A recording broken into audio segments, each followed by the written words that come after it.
really forget because I'm actually waiting in Twitch just to open your page up. But at least I won't swear. So You can't unless you're talking to another animal. all I right. shall attempt to refrain from swearing, but I make no promises. Guys, I don't care if you swear. Fuck, fuckity, fuck, fuck, fuck. Yeah, see? It's just a word. I mean, that is true. I shall still attempt to refrain from swearing. I mean, the only reason I don't is because I attempt not to use them as filler words because I already have enough filler words that I try not to use. Like, I use freaking way too much. I try not to, but it just kind of pops out. You freaking guy. I just don't want Brewhack to know I'm a dirty mouth motherfucker.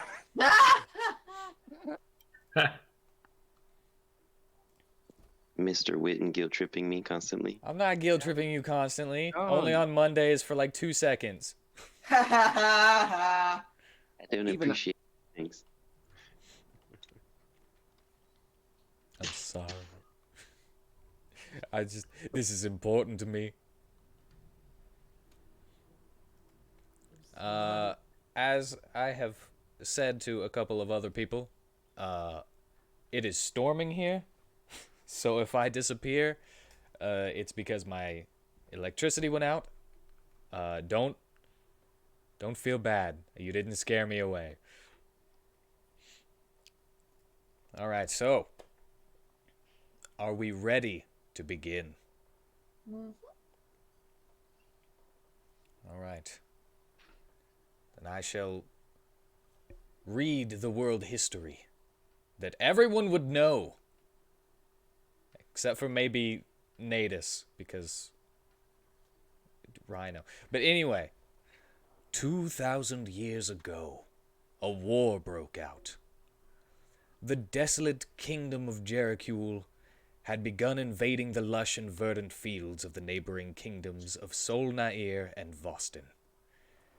Jerichul had been encroaching on the borders of the other nations to take ownership of their fertile lands that Sol-Nair and Vostin had so much of.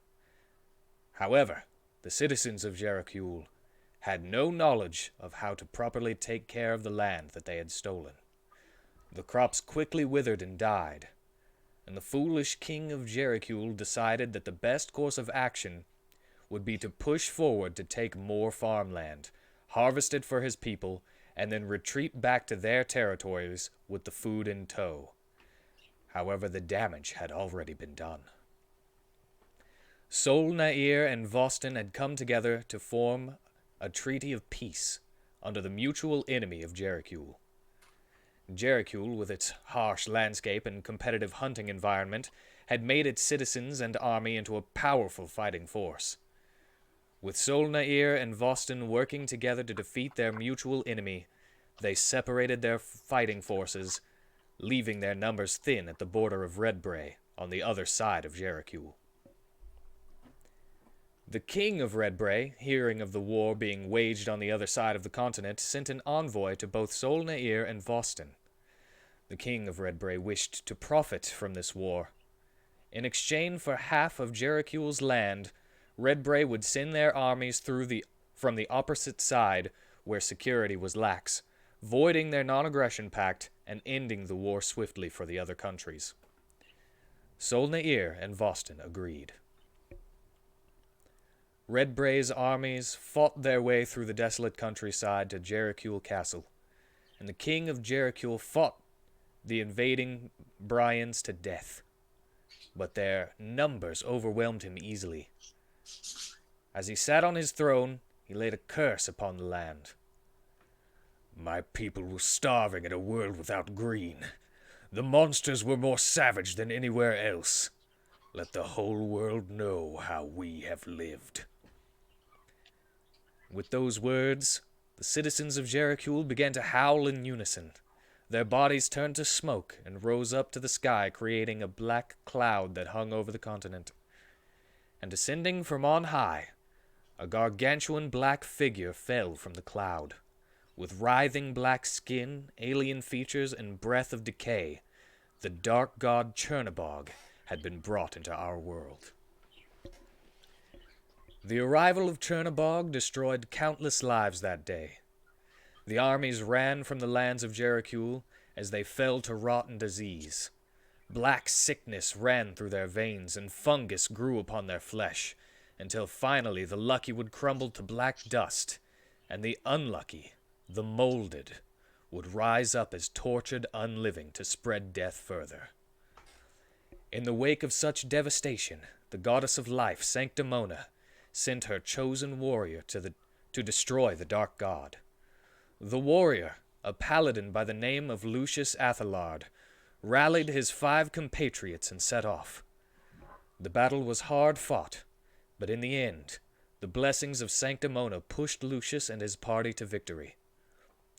As the body of Chernobog fell lifeless, the dark god's final breath left him. The breath of the god of death covered the land in a thick miasma. All who touched the foul effluvium would find death in just moments. The breath, however, was slow to spread.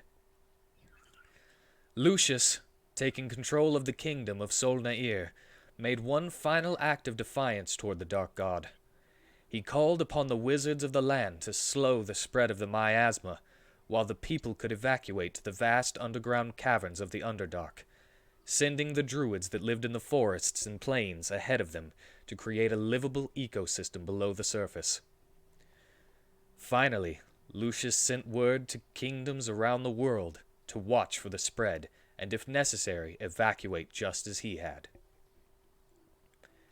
The wizards bravely faced their inevitable demise to slow the miasma, while the druids below began to magically grow new types of trees and create waterways. Opposition was heavy underground, but Lucius and his warriors cowed the hostile creatures of the Underdark, even pushing some to complete extinction that could not be reasoned with. In the Underdark, life is hard, but with a little work, Sol Nair and Vostin together created a new kingdom named Sol Vostir. Lucius, for saving the lives of people across the world, was made king, and his 5 companions came to be known as the King's 5 Blades.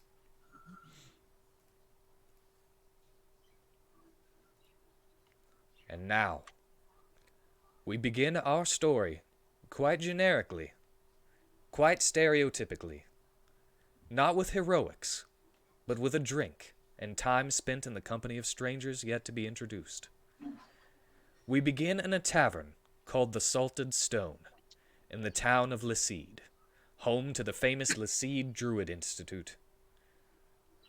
And now, would you like to introduce your characters? He said Submit! speed. Thank you for the subscription. Fantastic reading and writing and, yeah, story development. This is coming Oh, fresh boy, off girl. the heels of that Sonic High School thing. Yeah, as far as his channel's concerned. I take it I'm tied up outside. So, no one wants to introduce their characters? I was actually about to...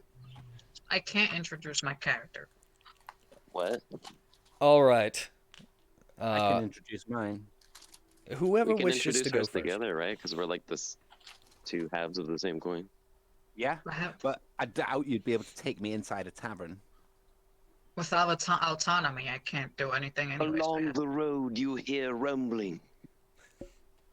There's a giant white rhino. Who could he be? Accompanied with a black lion man. I actually have your portraits up, so I can actually show those. Black and white. Do White Rhino first.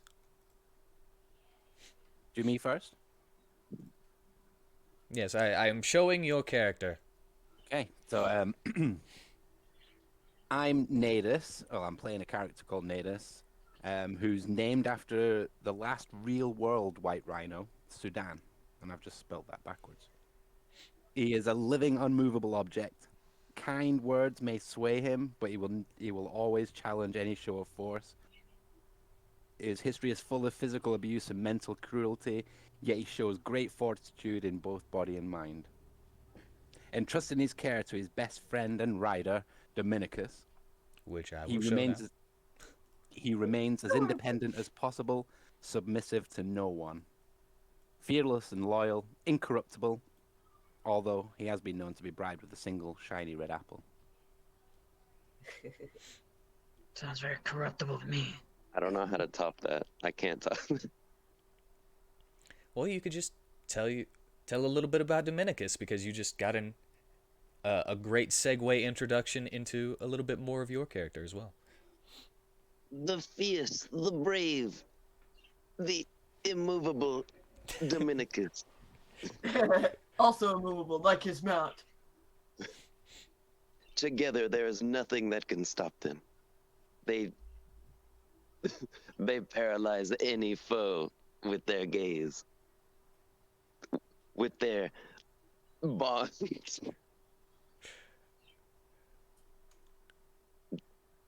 That will never be severed. And they find their purpose in this world Would you as say they trot along the road. Would you say that friendship is your power? No. Shut up. Is Dominicus's war cry, I'm gonna eat your pussy out! He doesn't have a war cry because he can't speak. He can't speak. Dominicus can't speak? Oh, I thought you said natives. No, he just has like a generic lion roar. Sorry, I couldn't resist asking. All right. Well, I'm invested. I don't know about anybody else. I think that's And I'm cool. not being sarcastic. I am invested. I shall... Who would like to go next? Except for one person, because I know he can't at all. I cry every Joey time. can't join? Joey can't join? No, Joey's here. Apparently, Philano can't introduce his character yet. Yeah, because I'm not autonomous until turned on. I don't know why you've decided to do that to yourself. Because I don't want to have. Never turn you on. See? That's exactly what. Yeah. I mean, let's face it, Whitney. You could never turn me on, but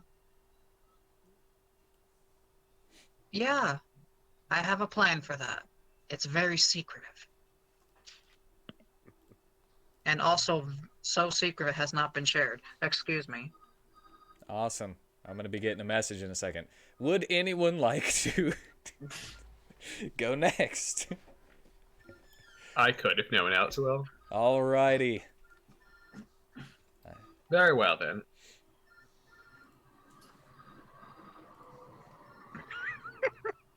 I really wish my dad would answer his phone.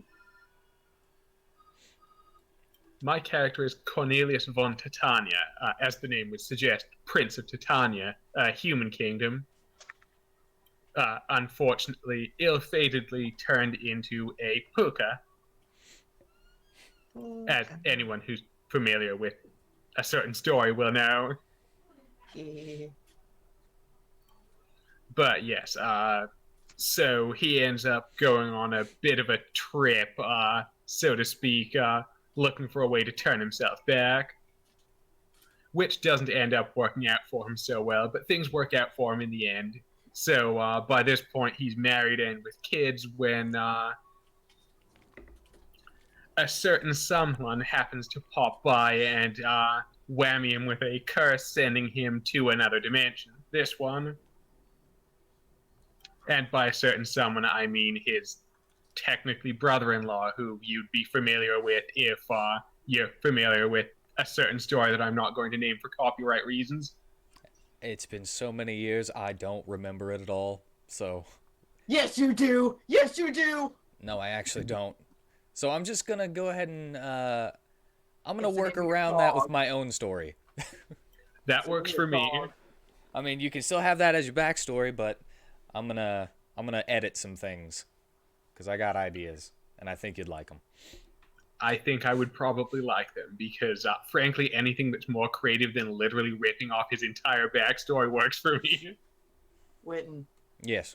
it's the name of your dog and a shape. Oven Blade. No, I remember the game's name. I don't remember the Oh. story. Oven Block. I thought you were saying that you don't remember the name. I'm like, yes, you do remember the name. I know the name, not the. I don't remember what happens in the game. Sorry.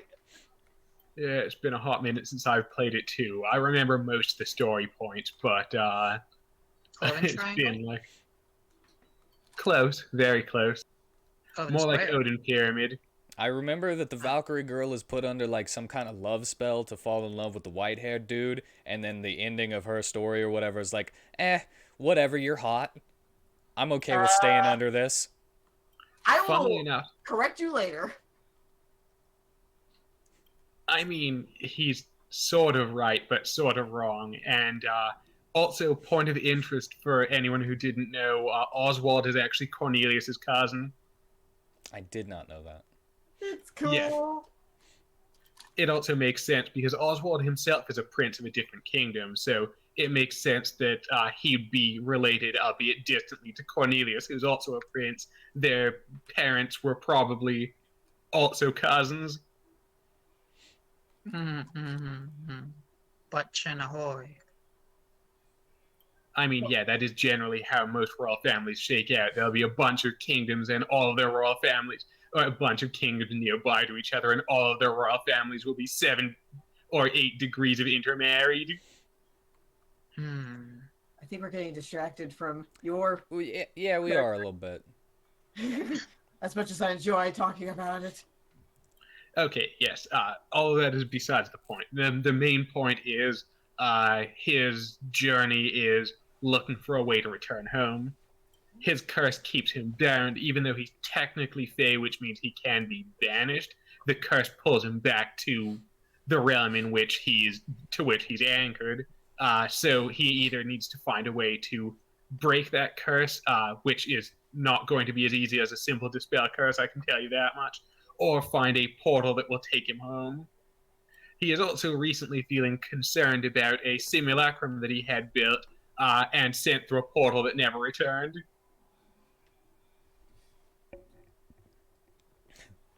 Alrighty. Next. I guess me. I give you applause, by the way. I don't want to actually clap in your ears, so I'm doing it for like really quietly. I was about to say you could do it very gently. It's not gonna hurt us. Giving golf claps. I am giving golf claps. All right. You wished for the Prisma. Okay.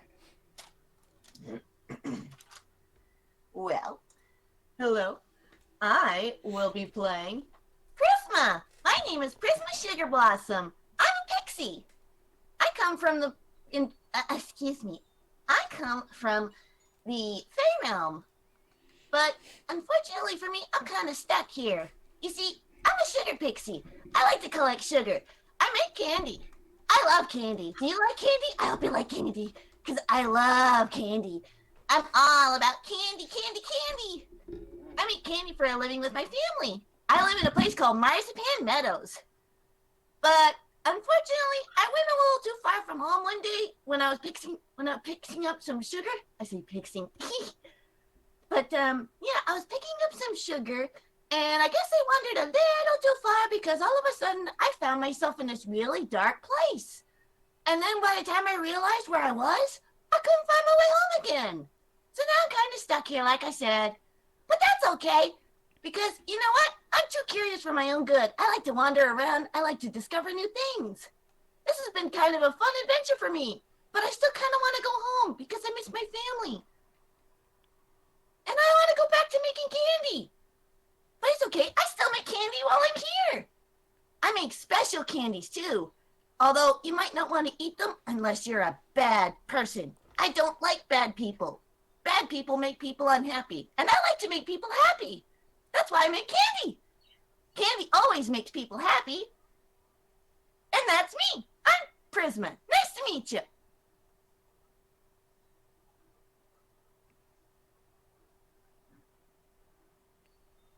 I can't respond. Come on, someone else respond. Sorry, I Okay. was muted. I was left typing everybody up. speechless. I loved it. That was brilliant. Because Even I when was. It was even pretty when you well lost done. away and you're like, excuse me. That was Yeah, brilliant. it's very Pixie-esque. You know, you embody your character. I just thinking, wow, that's bubblier than I expected. Like, I knew it. I was warned, and it was way bubblier than I expected. In this I dark think- world that I'm trying to create. It will be a good... It will be a good duality. Everybody needs some happiness once in a while in this dark place. I mean, the writer of Berserk put in a happy fairy dude because he was going nuts, I think, right? Yeah, see? It's like- Think of me like Puck. This is... Driving himself insane with his own writing and art. Yeah, I need to have a fairy creature to lighten the mood. And it worked so well, he added another one. All right. Would anybody like to go next? We've only got 2 more, and one of them can't. Well, then I'll go. All right. Just describing our characters. Yeah, just describing your character. Who are you All right, playing, then. sir? I will be Vitari. Let's see.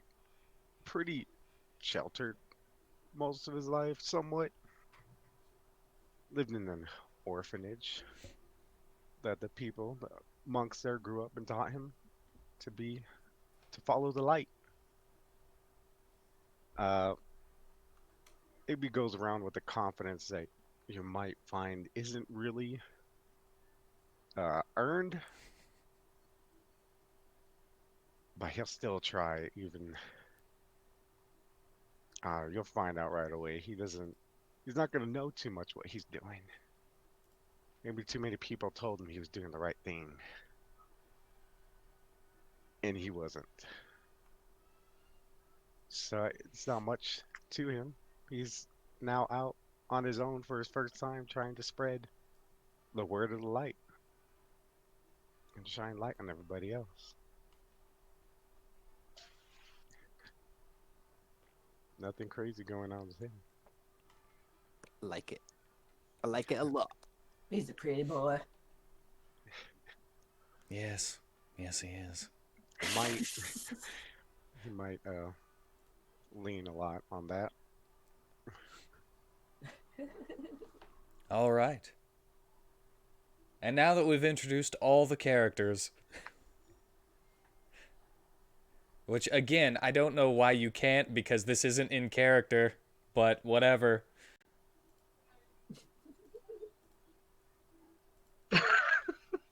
It's like you don't understand the words out of character. It's like whenever we had the battle royale, which wasn't supposed to have any character stuff in it, you were like, but this is my character though. It's the important thing. Why would I design a character to then throw it to the wayside whenever something else comes about? Because it doesn't matter anymore. Your personalities didn't matter, and you needed them anyway. Why would I create the character then? That's also why I gave myself an out by making him a copy. Oh, okay. Oh, you just caught that? Yeah. Mhm. Yeah, that's why he's worried about the simulacrum he made, because it never came back. Okay, I got you. But all I've right. been planning that since the Battle Royale. All right. I didn't put two and two together until just now. I'm the slow one. But all right. You are in the tavern, the Salted Stone, in the town of Lsd. And you see basically each other, except for Natus, who would be outside stabled. Because, yeah, he's not going to let you let a rhino inside. Is there any salted stone around? Kinda. I'd be licking that. Oh, you meant. That's so funny to think about it. A salt lick. Yeah, Yeah, for like a cow. there's a salt lick in the stables. There's a I'd be salty licking stone. I'd be licking. Yeah, as well as a trough of water, and Yeah, so some oats and such. I'd be licking that like, but I wouldn't really like it, and then I'd be drinking loads of water, and then like I'd just get a bit bored again, and then lick some more. Just for the kind of, Yeah. kind of. Entertaining myself. He does the horse thing where they're like when he licks it. Maybe gives a snort, puts a big old boogie on it with the snort, and then licks the boogie, and it's even saltier boogie. That's what I wanted. I hate you. That's what I wanted. Anyway, around the tavern, there is the Black Lion Man, the Black Leonin Dominicus. A small pixie just kind of chomping on an oversized piece of candy sitting on a table. No, no, no, no, no. Are we aware of sweets and treats such as candy in this very dull underground world we live in? Yes. Yes, you would be. Because there's... Is it scarce? It would be scarce, but, you know, the druids creating fields for wheat and everything to make flour and stuff. You still get, you know, bread and stuff. And sugar cane. Yeah, and sugar cane. So it's not like it doesn't exist. It's just not as easily gotten unless you're rich or maybe closer to a town that produces it. Or you have an infinite supply like me. Yeah, or you have an infinite supply like her. Because Or she else could you just had to cook fruits down into syrup. she could just create candy. But yeah, you there's also an armored rabbit folk, as you would probably think of him, instead of a puka. So that'll be a little surprise. As well as a quite pretty man with a halo above his head and a spear. And I have no clue how to put you in. I guess you and a doll in the corner. Yay! Just sitting in the corner, just all limpified. Which, actually, the only person who I have yet to tell that one thing is probably the only one who mattered for besides Wheat. Joey, I never mentioned that I was supposed to go around as an inanimate character most times, so therefore my art should have probably depicted that. I'm sorry I never mentioned that.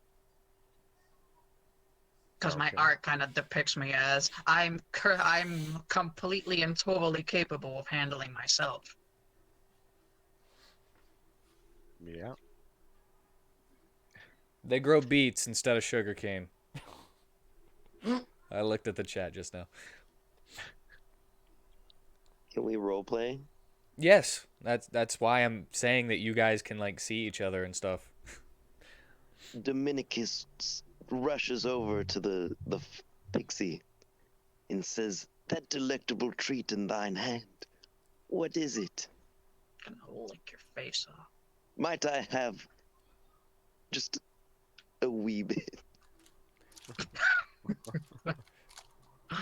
She looks at you and says, "Sure, have some." And she holds up a pocky stick, and it's really big in her hands.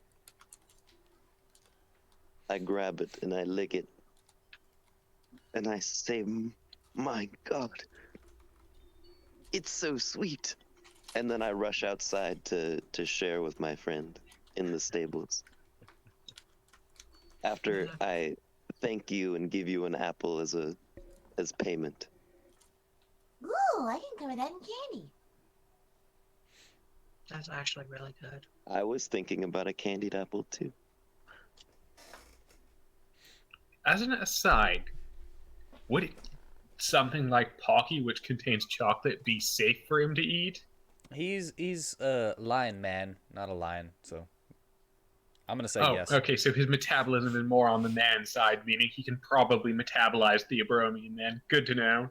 Yeah, I mean, I would do the same thing for somebody who was like a lycanthrope or something, because I mean they were human first, right? Yeah. Unless they were born a werewolf, then I guess I would say that they would probably not be able to They have a eat it. chocolate allergy. I mean, they should do.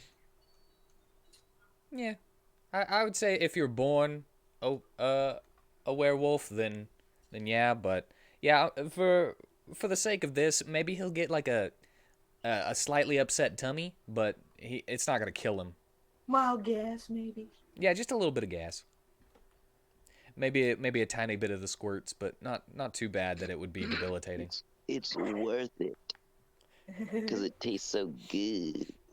And we should also probably keep him away from onions and calamari. Also, things that are bad for cats. The squirts. Well, anything else anybody would like to say to each other, or anybody else around the tavern? Because that you guys aren't the only people in the tavern. I think Cornelius is going to have a bit of a peek around, see who all is where, while he sits at the bar nursing his drink. All right. Well, you know, around the tavern, you can see a number of individuals. Most notably is a human in expensive-looking clothes, sitting with a half-orc that is carrying a large backpack, and on the other side is a colorfully dressed fellow in the corner providing games of chance with cards and dice. And Did you just say games of chance? Yes, I did. And sitting across from him is a rather rowdy bunch of soldiers. They're not rowdy in a way that would, you know, be like dangerous. They're gonna start a fight. They're just kind of like laughing as they're like on their break or something. As well as the bartender and owner of the tavern, a dwarf by the name of Salty.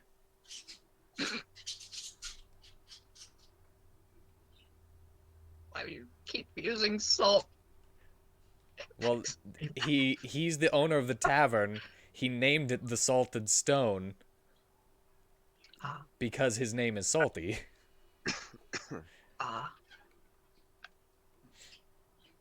He's a salty man. What of it? It makes me laugh. Partly because of the naming convention of grumpy, dopey, sneezy, you know, so he's salty. I guess he's a gamer. Not to be confused with his brothers, sweet, sour, bitter, and umami, spicy. One of us.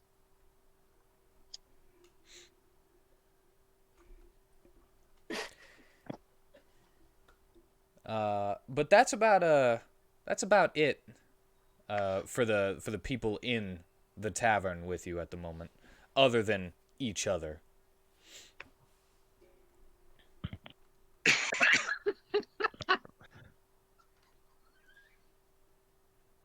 Is that it? Yes? I was gonna ask, since my pixie's just kind of sitting around, is there any people looking down in the dumps? No one's really looking sad per se. I guess the closest thing to sad would be that the human in the expensive looking clothes is kind of looking I don't know, passive. Not really. He's just kind of there, you know. He's just kind of having a sip of tea from an ornate teacup that he probably brought from home. Definitely brought from home. Not going to find something like that in a bar. Yeah, definitely. But I wanted to say probably just in case. He's drinking from a teacup, you say? He is. He's drinking from a teacup with a kind of flowery teapot on the table in front of him, while the half orc that's sitting with him is also drinking some of the same tea, but out of a plain white cup. I have an idea then. Well, he's a quest giver if ever I saw one. I gotta check something real quick. One second. He's the final villain. Maybe if he was wearing a white suit. Oh, right, but you haven't seen that yet. One of these days we're going to watch it. I cast invisibility on myself so I can go invisible. And then I pick up a macaroon from my bag that I have in my candy stash. And I start letting the macaroon float towards his table as I fly towards him with it. Alrighty. You cast invisibility to be invisible? No way. I don't really know why you would need to go invisible for that, but, you know, I'm not going to stop you. I'm not going to stop you. But he sees the macaroon just floating towards him. He gives kind of a bit of a smirk as he goes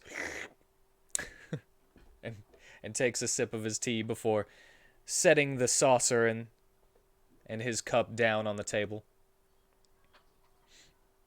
And kind of folding his arms while smirking at it floating toward him. He's just gonna let it approach. I don't know if you're gonna do anything else. Yeah, I'm going to float towards him with it. And I'm just gonna kind of, you know, hold it in front of him. And just let it, you know, hold it out in offering, waiting for him to take it. Just gonna keep floating with it, just kind of waving it around, almost in an enticing way. He will hold out his hand and allow you to place it there if you wish. I do. I drop it in his hand. And he says, "To the unknown spirit, thank you. It seems you know when someone is in need of a small snack." And I say in a ghostly whisper, "You're welcome. Make sure you say your sugary prayers at night." Oh, I will.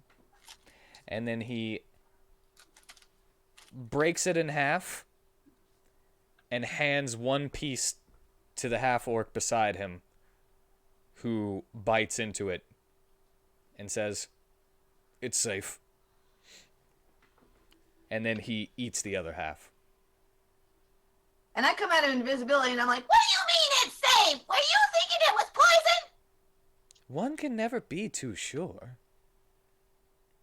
Well, to be fair, I might have accidentally gotten that mixed up with my poison one, so actually that was probably a good idea.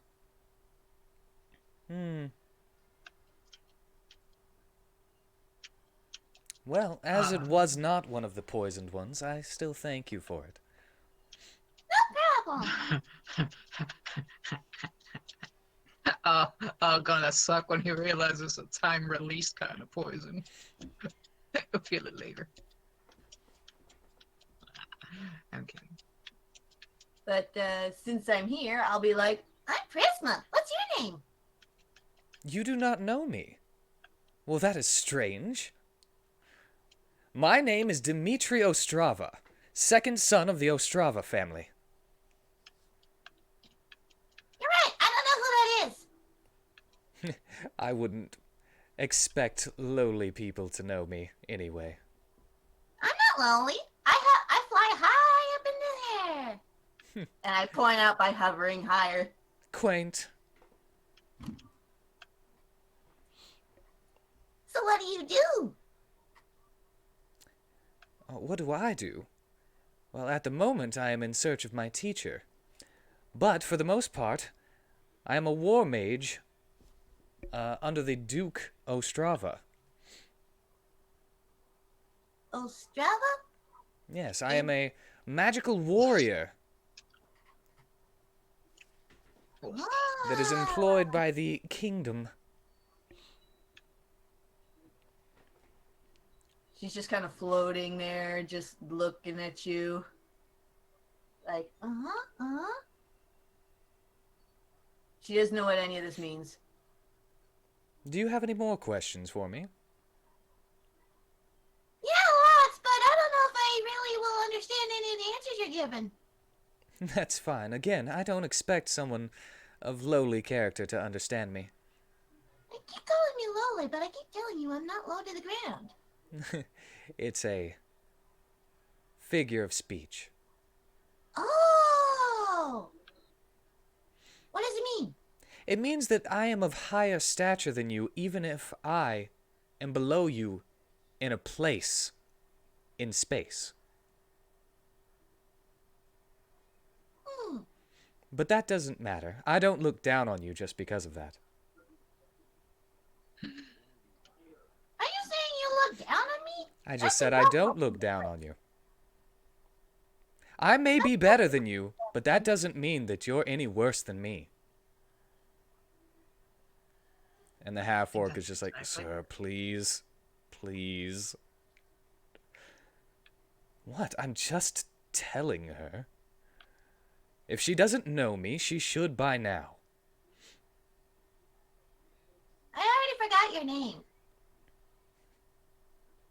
And I've already forgotten yours. I really did forget his name. I'm not even kidding. I have already forgotten his name. That's fine. I want to say Ostrava Boletaria. Ostrava was something Ostrava. I thought that name sounded familiar. And now I'm disappointed. I'm sorry, I had to. You can't do that to him. He gets so upset when he realizes that he might have stolen something. I mean, Admittedly, that's not his actual name, mind you. Okay, cool. Yeah, his actual name is Ariona Aland. I mean, I learned about Godric the Grafted recently, and I had to throw out a boss idea for this campaign. So. Oh, that's a shame. You came up with it first. Thanks, Elden Ring. Yeah, thanks, Elden Ring. But anyway, yes. Crafting isn't exclusive to Elden Ring, though. Out of character, though, his name is Dmitri Ostrava. That's right, it was Dmitri. Okay. But you've already forgotten it, and he's already forgotten yours. Oh, Dmitri, like Fire Emblem Three Houses. Got it. I've never played that game, so. Okay, well, I guess then if that's it, then Prisma will be like, Okay, well, you seem a little bit weird, so I'm gonna go and go somewhere else. You do that. and I fly off. Give away candy to more people. And there you have it, Phineas. I have done my community service for the day. He says as you fly away. Community service?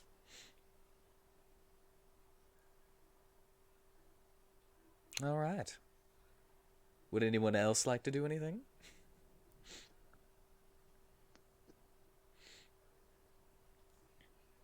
I'm debating. I don't quite know how to proceed the story. Well, basically you just talk amongst yourselves or with the people in the tavern as much as you want. Then you say, I cast progress the story. I'm just kidding. You don't have to do that. I'm basically just letting you have free reign for a little while, and then I will decide whenever I want to interrupt you. That's basically it. And then you're gonna railroad. Yeah, I'm gonna railroad a little bit. But I'm gonna use. I feel like cast it's progress the needed at the story. beginning of a campaign, you know? yeah, but I'm just gonna let you guys do whatever you want for a little while. Just have fun. So after I give my trusty best friend Natus the candy, I go back inside the tavern and I go to Charisma and I say, "Thank you, kind woman. My friend loved your delectable treat." And I'll be like, of course, everybody likes chocolate. As I'm vigorously shaking her and thanking her, and she's so tiny and I'm huge, and she's like, "Ooh." And I'll be like, hey, be gentle. Giving her the tiny handshakes. Yeah. I am Dominicus. I would love to know your name so we could feast upon these yummy things more often. Parlay. Well, she'll be like, I'm Prisma. Nice to meet you. Likewise. and she'll offer more Pocky from her magical bag of candy. I suggest her to candy the apple, because my steed loves apples. Oh, good idea. How do you candy an apple? I don't know how to branch out to the other characters. I'm kidding. She would know how to candy an apple. I was about to have you roll like a history check to see if you've learned it before. I mean, I can do that if you want. Yeah, if you said she would know, and you would know It's not that probably. hard to candy an apple. Yeah, I do know how to candy an apple. I'm not there, but I've got a question. Like, but I need to just check. Batari, is that a real halo? You actually have a halo? Yes, you see a little halo around it. Okay. Is it shining? Like the BF. Fine, yeah, it's, I mean, he's it's a such dull an light. angel. Bless you. It's not an extreme light. 3, 4. Bless you. Would it be able to illuminate dark caves type of brightness? No. No, it's not that bright. No.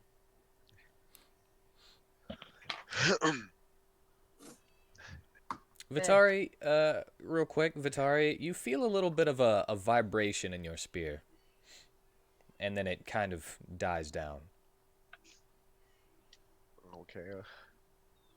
On this whole time, Batari has also been nursing the drink, but nervously tapping it and muttering to himself the whole time. You could do this. You got it. You know, you got it. Come on. And just that, not being able to get up from there yet. Until he notices that spear and reaches for it. Looking at it closely. You might not necessarily know what it means, but you know that it's special. And for those who don't remember, he won the battle royale and therefore got. How dare you remind me? Also, you did turn the nail into a spear. Yeah. Cool.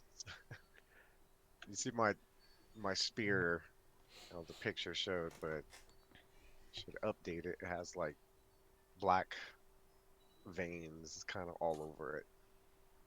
Cool. I mean, as I said before, you can have it look exactly the same. Um, I remember you saying different, I mean, you said you could cover it, and then I was like, you can just have it the same if you want. Yeah, no, I like that it has the little black veins all around it. He likes that it's tainted. All right, then he can have it tainted. Well, I say it's tainted. It looks like it's marble all through the silver and gold. Black marble. Yeah. Cool. Wicked taint. But the bartender would probably notice you and I would be like, "You all right?" Yeah, yes. Just getting over the nerves. All righty. If you've been needing anything, just come and ask me. Say, one more drink. He hasn't finished one he has. You sure? You might want to slow down. I'll be fine. Well, he was being sarcastic. All righty. The sarcasm just And goes he- right over his head. Walks over there, gets you another of the same that you got, since you weren't being specific, No. and then brings it over to you. Places it on the table. So Stinky, he doesn't even know what he ordered. And he'll walk back behind the bar, just tending to whatever. Now just nervously tapping both cups.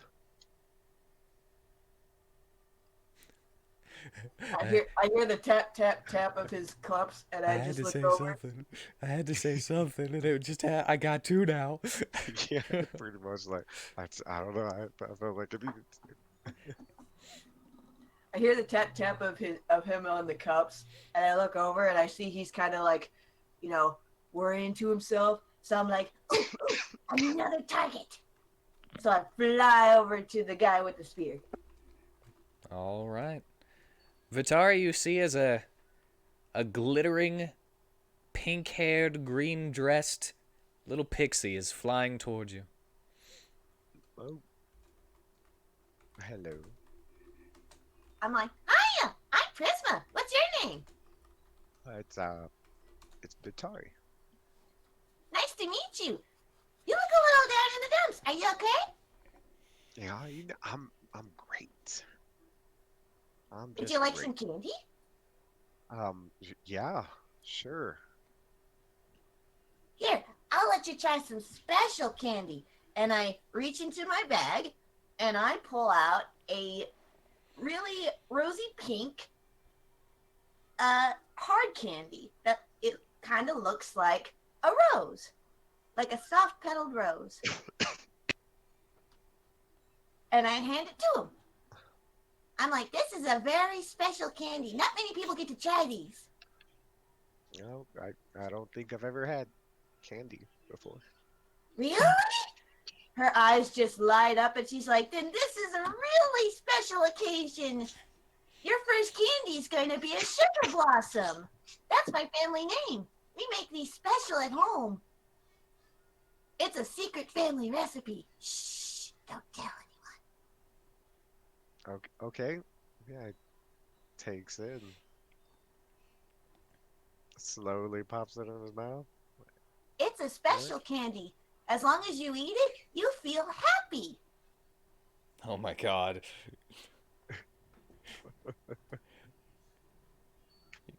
As Okay. you Take it as you will. as you pop this candy into your mouth, you begin to see colors.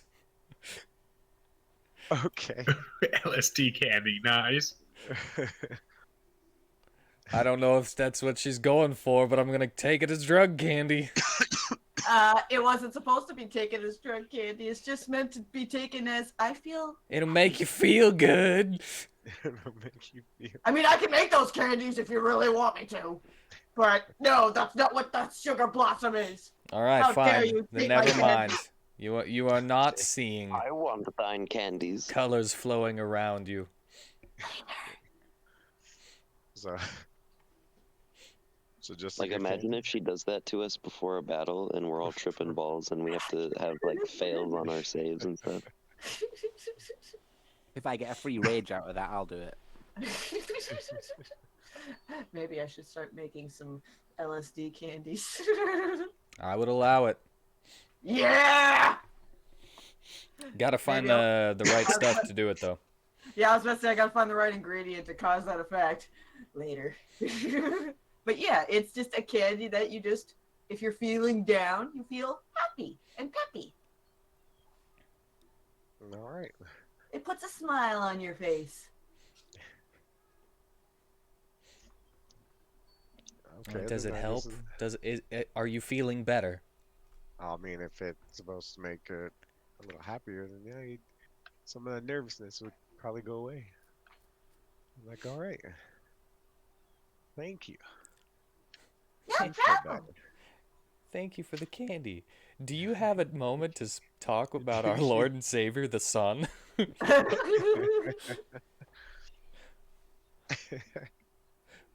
Well, I think I got the courage to talk to these people about the light. The light? Oh, what you gonna talk about? To who?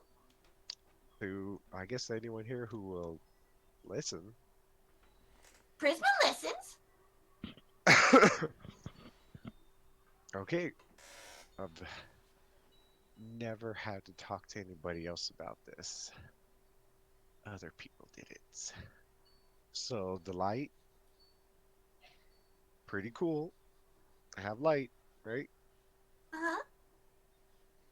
And if you pray to it, you feel warmth all the time. Yes. Wow. Just like a big ol' right? I miss the light. I remember when I was in the Fey realm, there was sunlight all over the place. And it was really pretty. Now it's really dark here. Yeah, so well, we still believe that the biggest light, the sun, is still up there. It is? Yeah. The people I grew up with believe I was touched by the sun. You were? Yes. You can hear some of the soldiers giggling. I was about to say it was the bad touch. No, they're just like they're not really trying to be all secretive about it, so you can also hear them kind of whispering the ball of light in the sky. Yeah, right. You know, it's yeah, it's why I was born able to do this and cast light on one of the cups. Prisma's just like, oh, cool. It's just something I've always been able to do. I can do this. And I cast dancing lights. And I just like have a couple of colorful orbs that just go around and play around with people. So Do you- you've also been touched by the light. Do you think that our progress through the adventure is gonna like darken her heart and she's gonna lose all that innocent light that she has? That depends on her. She's gonna become a dark, sweet fairy. Or alternatively, psychotically cheerful. The Are you gonna possibilities. Are you gonna change your candies from sweet to sour? Who knows? We'll find red hots now. I was gonna say, or else make them sweet with Antimony. Sour Patch. First they're sour, then they're sweet. I don't know what antimony is. Antimony is an industrial solvent that's commonly used for polishing silver, among other things. Oh. It's Oh, also very poisonous. I can imagine so. And also tastes sweet. Weird. Just feeding people antifreeze. Basically, yes. So yeah, I'm just listening to him, and I'm like, I've been touched by the light. Who have I Like, been touched by? Who's been touching me? I mean, the light is it's the sun, Oh, and that's yeah, it's he's like just struggles to figure that out. You know, he goes maybe like we, and then takes a sip of his drink. He's like, Maybe what? Maybe what? hold on. It'll come to me. Hold on. He,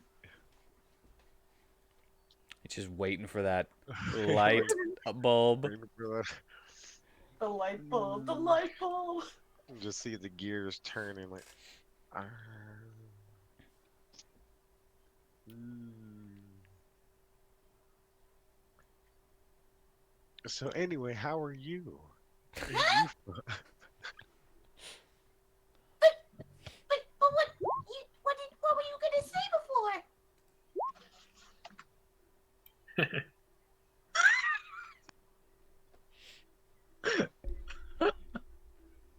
Weird. You're a weird one, Biddy. I like you. Oh, thank you. I'll be honest. I didn't know how to answer that. My first time doing this. Well, that's all you had to say to begin with, silly. It's his first time. Here, I'll help you. I'll be your wing woman. Here, come on, let's talk to more people about the light and how we've been touched by it. Okay. Your spear Please begins to indicate tremble where on once this ball again. the angel touched you. My what? Your spear begins to tremble once again before it recedes back into dormancy.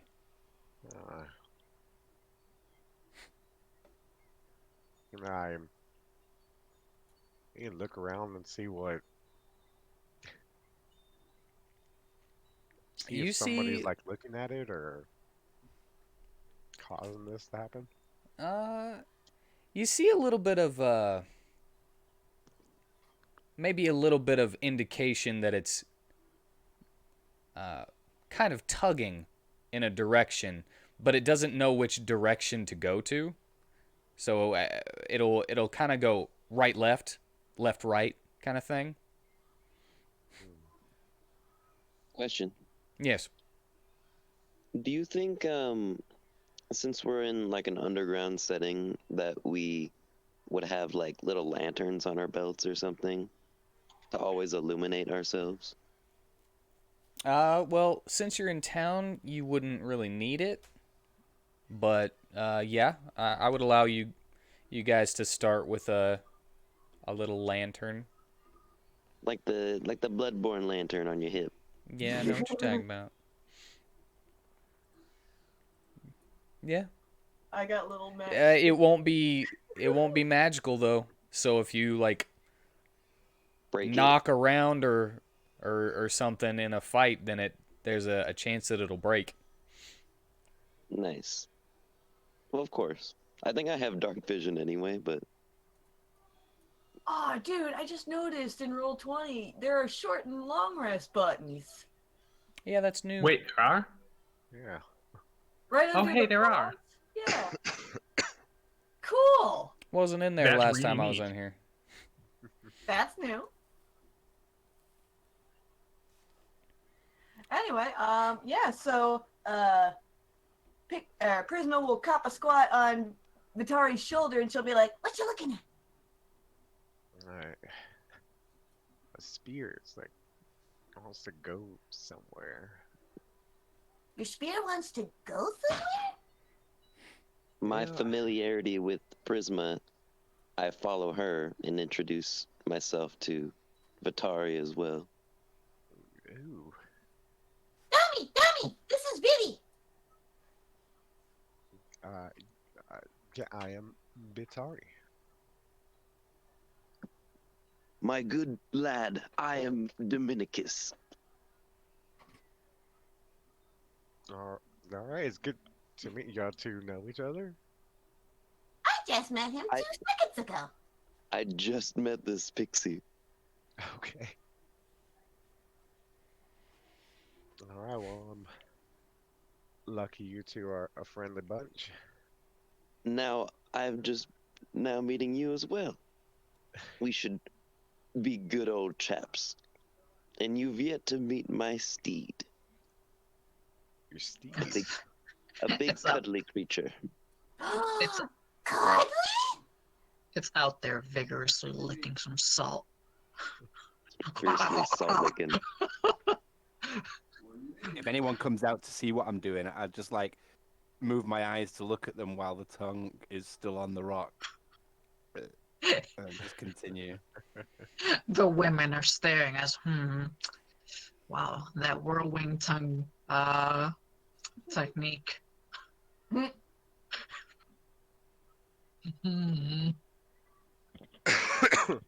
Take a ride on the wild side. Well, yes, you now know about the steed. Would you like to go outside and check on it? No. No? You just want to leave him hanging with your cuddly steed thing? Like, I mean, do they wanna go cuddle my big rhino? I mean, that's what I'm asking. I want to cuddle the rhino. Do you want to pet my big girthy rhino? Yeah. I feel like if distraction is not muted, he'd be laughing. I am muted and I am laughing. That's exactly it.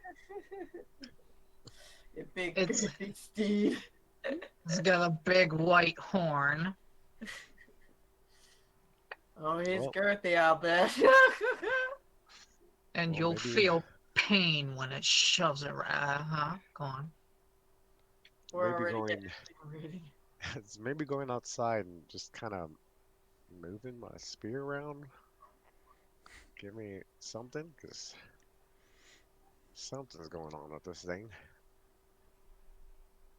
All right. Well, as you leave, you can get a good look at the town. It's pretty bright. As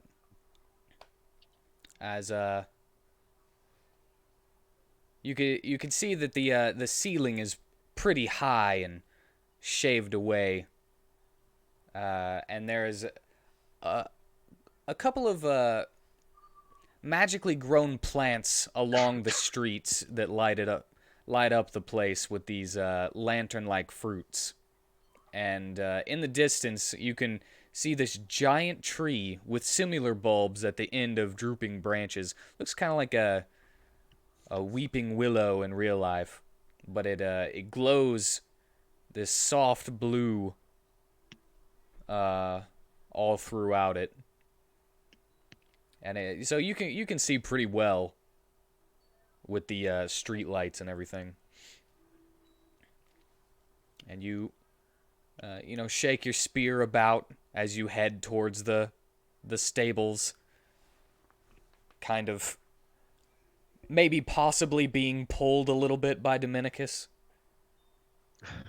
I don't know. Well, I'm pulling them. I would say, I mean, you seem, with the excitement of the candy thing, you seem excited, like you'd be excited to show them your mount too, but maybe I'm misinterpreting your tone.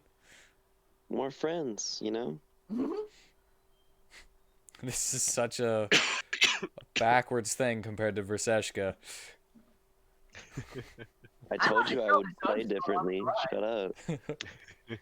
I don't know these people. I've only known you for like a couple of months. I mean, Plot I don't twist. see the error in my logic. Plot twist. Tanner was actually the best role player in the game. He just didn't care enough to try. I didn't like Verseshka as a character because I hardly got to be there.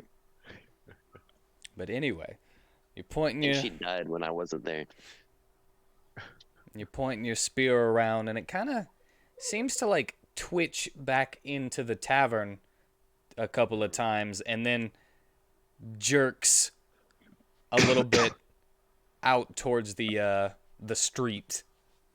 Are we noticing this? I think you'd probably be able to notice it. I mean, it's very, Notice it. very subtle, but I wouldn't say that it's a hard thing to see if he's like. Yeah, Vitar's like holding it kind of out and like letting it, moving his arms with it. He's just feeling the funky flow. Yeah. Well, yeah, you walk outside and toward the stables to see the fluffy creature. Magic spear, what should we do? Go to the tavern. Christmas like, so where's the cuddly creature at? I open the stables and I say, Natus. Wait. I'm confused. I just thought about it. If the rhino is, a rhino, then what if it sees the pixie, who is probably sweet tasting? Won't it eat her? No. I don't pay her much mind at all. She doesn't look very strong to me.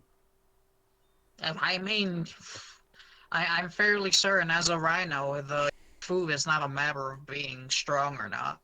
It's Still just a matter of taste. vegetarian, though. Oh, okay then. Yeah, rhinos are herbivores then. Yeah. Oof. Her wings may Natus. not be Alright. meaty. Distracted. Yes.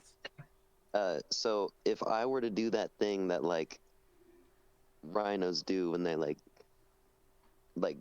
kick the sand with their front hoof, Yeah. would that like challenge? Would that initiate like challenge, like playful challenge between us? Could do. Like, if we've done it before, yeah. Like, yeah, I know not to hurt you. I feel like that is something that if we've known each other for quite a while. Yeah, but like, I am an animal. If I'm tied up, I will do it regardless if I'm tied up. So I'll rip up anything that I'm tied to. I don't think I tied you up. Oh, You're well behaved. yeah.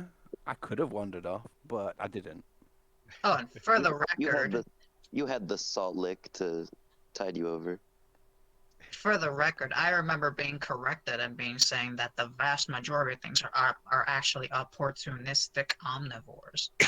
Yes, technically, as far as I know, opportunistic omnivore does apply here as well. Because I know that horses, which are typically considered herbivores, will also eat small birds. Yeah. So this one, it may have a very enticing scent due to all the sweetness. Yeah, no, I would, possibly lick her, but That's how it only if starts. she got close enough, and it would just be like a little nuzzle, But yeah, Well, I'm still looking for a cuddly animal. Well, yeah, as Dominicus opens the door, you see this non-cuddly, as by non-cuddly I mean non-fuzzy, Right. creature that you don't really know what it is. I mean, And I he say, said it was a rhino, but it doesn't look like any rhinos you've seen down here. Prisma's just like, is the cuddly creature behind that big thing? So I say his name, and I initiate friendly hug charge yeah. by kicking up sand with my foot, Yeah, and I'll charge.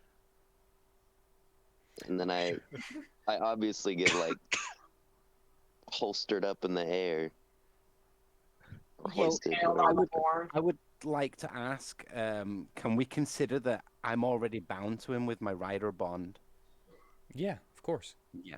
So like you get, it's easier mounting and dismounting me. So it's like, I might throw you up in the air, but you could like use that to mount me. God damn it. That would be useful later on too, in battle or whatever. Oh, I bet. Like say I'm downed and you'll like pick me up with your horn. Yeah. That sounds cool. Oh, our Like Nice day. after I've like done that to you, it's like I'll do a little prance around with you on, like it's like a buckaroo kind of thing, like I'm trying to Are kind of we- shake you off. Is the stable big enough for this? I would say probably not. Is he Like- breaking shit? Yeah, he would probably be breaking stuff, but I don't care. Yeah, he doesn't I'll care. break stuff. Yeah. All right, cool. So we're breaking shit and having fun. Probably And I say, hurried. but Got out of the Prisma. stable before I was broken too. I say, Prisma Fatari, this is my good friend Natus. From just outside the stable, they were just like, "Oh, hi, Natus." Prisma will fly off of Vitari's shoulder and will approach the front of Natus and will stand on top of his horn and look down in his eyes. Did you know that if you put caramel on his horn, you can do a combo attack that will leave your opponents from getting the diseased ailments of a yeast infection? No, I Um, didn't know that.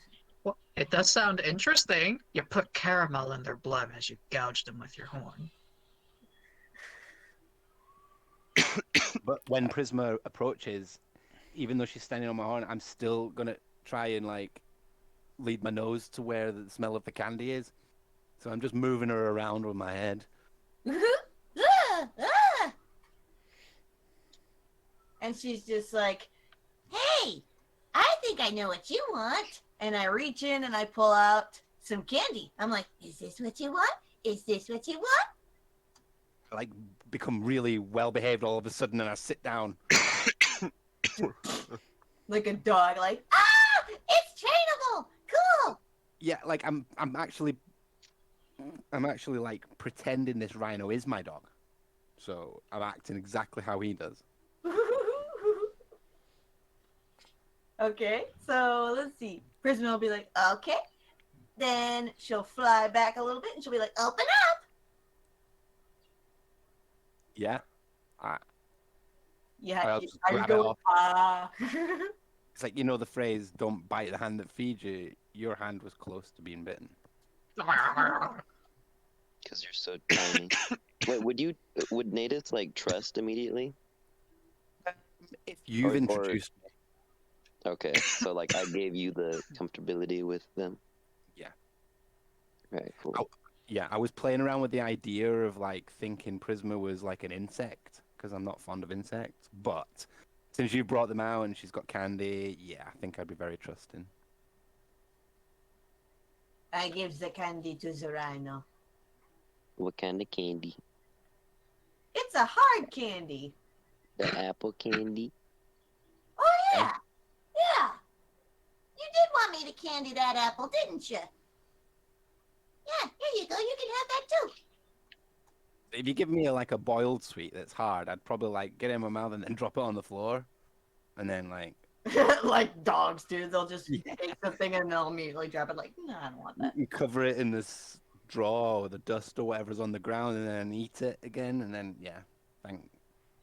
But the Prisma apple knows- Animals are you gross. never see again. After you I take love the it. apple Prisma and those, you spit out the other one, she'll be like, Hey, don't be wasting my candy. I was nice and I gave it to you, and you just spat it out. I don't know. I don't think guilt tripping a rhino works. Just That saying. this is a very tortured soul of a rhino. Hmm. And she's like, it's been in your mouth too. It's not even worth trying to say. I eat it again. I just drop it on the ground. It's not like I've rejected it. It just wasn't soft. Also, It he wasn't doesn't have easily stuck in there. he doesn't have opposable thumbs. Jeez. Of course, it has to fall to the ground. Still eat it, even though it's covered in dust and stuff. Prisma is happy again. The dust just improves the flavor. Yeah. Gives it that nice earthy taste we all like. Some roughage as well, because I'm probably going to have some kind of digestive problems after all this sweets. Yeah, well, you just got done doing the tongue swirly on a salt About to rock. say, if you don't stop me, I'll keep feeding you sweets. I won't stop you. I think Dominicus says, "All right, that's enough." Good. More for me. The tongue tornado. Actually, you could The put it on the apple. tornado. I mean, saliva dissolves the candy on the apple, which makes it soft, theoretically. You know, once the candy goes away. Wait, what kind of candy are we talking about? So while we're all meeting Natus outside, would Cornelius and mystery person like to have some spotlight for a bit? I don't know. Would he? Look at I was it. about to say, well, Cornelius is definitely tailing this odd-looking group.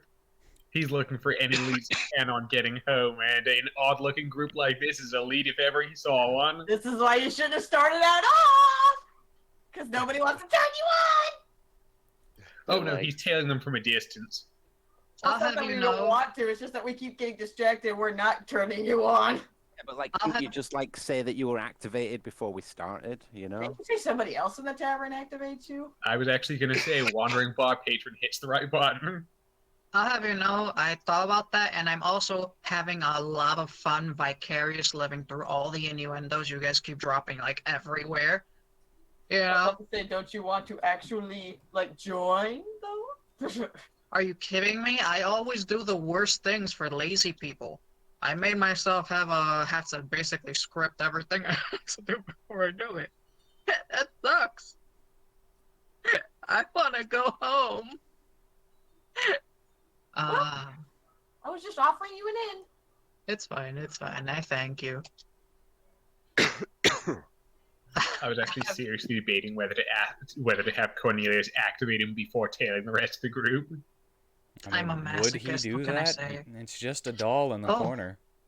Oh, but there is one thing. His passive perception is still active, so all of you, if you guys want to actually act like you're being watched, even though you're in a bar where you're probably being watched anyways and you consume us from them, but still you're being watched. We're gonna get that feeling from everyone. No. Because I'm watching you. I'm Well, thinking of... Cornelius, you, from a distance, kind of follow the group that left, and you just kind of see them ruining the stable. And now he's suddenly glad he didn't join the group because he's feeling like if he was part of that group, he might be held liable for the property damage. Is the barkeep like? Does he know about this? He's not in charge of the stable. He doesn't care. It's Uh, not his does the- stable. Well, The people in let's, charge of the stable, are they mad? Are they seeing this? Well, it's kind of late, so they're not like seeing. They're probably hearing some stuff and might rise and come to check it out if it goes on any longer. But it's probably one of those things that they like kind of hear a smash for a second and they're like, that might not have been around my stuff. That might have been across the street or something. Certainly that He, was like, at my stuff. I'll wait until I feel like start getting worried after- about it, kind of thing. I feel like after hugging him, though, we settle down. We're not making him jump frolic. But yeah, you Cornelius as well. You see this strange animal just kind of bucking around, and then they kind of start so hugging each strange other about and stuff. him? So does Cornelius know that this giant, strange animal is not carnivorous? He should have bunny instincts or something nearby. Well, I don't puka actually know if instincts. Cornelius has ever seen a rhino before. Well, I mean, given that the world he's from is loosely based on medieval Germany, I would say probably not. Hmm. Yeah, so he would see it as a strange creature, but as I said before, those with knowledge of animals would be like, it's not a kind of like any rhino I've ever seen before. Like Prisma, you know a little bit about animals, Uh-huh. and you'd be like, that's a rhino? That's kind of some kind of weird looking rhino. Was this thing's parents, brother and sister? Is it that deformed? No, he's not deformed at all. He's But that's the thing. Well, what's so strange about him? Because I'm not deformed. Yeah, he looks like a rhino that's from 2,000 years ago. Oh, I got you. Our current. Current rhinos have evolved rather quickly as from the necessity of being driven underground with everything else. Oh, I got you. Is there some time travel involved? There is no time travel involved. Hmm. Oh yeah, I'm a time cleric. Yeah, you I would, are. I would love to learn this story of Too why he bad he's looks not a so time wizard. normal. Time wizard. I was thinking that. And I would change. You didn't beat my dark magician. He just aged, and now he's like way stronger. Forehead. All right, so do we notice the tailing? I don't know. Cornelius, are you being sneaky about this? Being I sneaky, mean- sneaky? Or are you just kind of like standing in the middle of the road where they could see you if they look towards you? I was gonna say if leaning against the adjacent building across the street is being sneaky, then yes, he's being sneaky. He's not making any particular effort to go unobserved, but he's like following but trying not to look like he's following. All right, then they'd be able to see you, but I guess they wouldn't necessarily know that you were like purposefully following them. Would we pay mind to him? Is it kind of crowded? Like, you said it's nighttime, but is there still business upon the street? There's a little bit, not too much, just stray people here and there. So he just It is blends in. it is what you would consider nighttime. You don't actually know if it is the technical real nighttime, but days and nights are divvied up equally.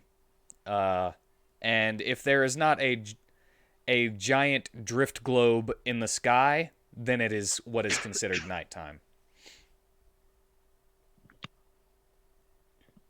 So That after is my true. cuddle and everything, and it's obvious that we're not leaving, I would probably just lie down. All right. Yeah. Vitari, you feel your spear begin to vibrate rather quickly, and you can actually hear a gnawing growl in the back of your mind. And you see as you're talking amongst yourself and your spear kind of points you in the direction, you see two soldiers walking toward the tavern with a shackled man in a catchpole. Like around the neck? Yeah, around his neck. Cornelius, they're walking I right past you as well. Do we all see this? Well, I think it would be easy to see, but I would say Vitari is one of the only people paying attention because his spear is kind of pointing him toward it. Right. Yeah, I'd say I'll give Natus a little pat. It was like, nice meeting you. I'll tell the others my spear is really making me wanting to go this way, back to the tavern. So I'm gonna follow it. Well, And as you risk say that, you can see the man in the catchpole is, struggling, but is then forced through the door, and the tavern door swings open, and then they are now inside. yeah, Would it be in character to take the shackles off? Because I have had, like, slave experiences with natives.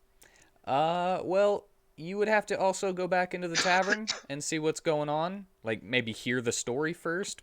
Because Before I know the... he is being... This is being done to him by 2 soldiers.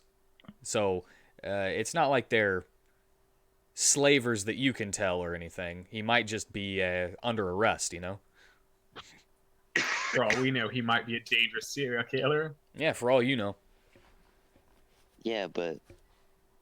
irrational thinking, You would definitely want to inquire. I think it would strike you. Yeah, definitely. It would me as well if I was a good thinker. But, yeah, you guys follow then? Yeah. Cornelius will follow. All I right. feel like this is some railroady stuff. Well, it's just kind of happening, Yeah. You could always I say ignore good it. boy natives, But- and then I say stay, and then leave with everyone. But yeah, you as you enter the door, you can see that the 2 soldiers, one of them, the one that's not carrying the catchpole that's around the man's neck, is carrying this this oversized black greatsword in his arms. He's not wielding it, he's just kind of carrying it like maybe it was taken from the guy that they're wrestling with at the moment. And they're forcing him down on his knees. And the man that's on the floor has a long, dirty brown hair with a white streak in it. Is a pale skin, and he has dark eyes. And he's got a long coat.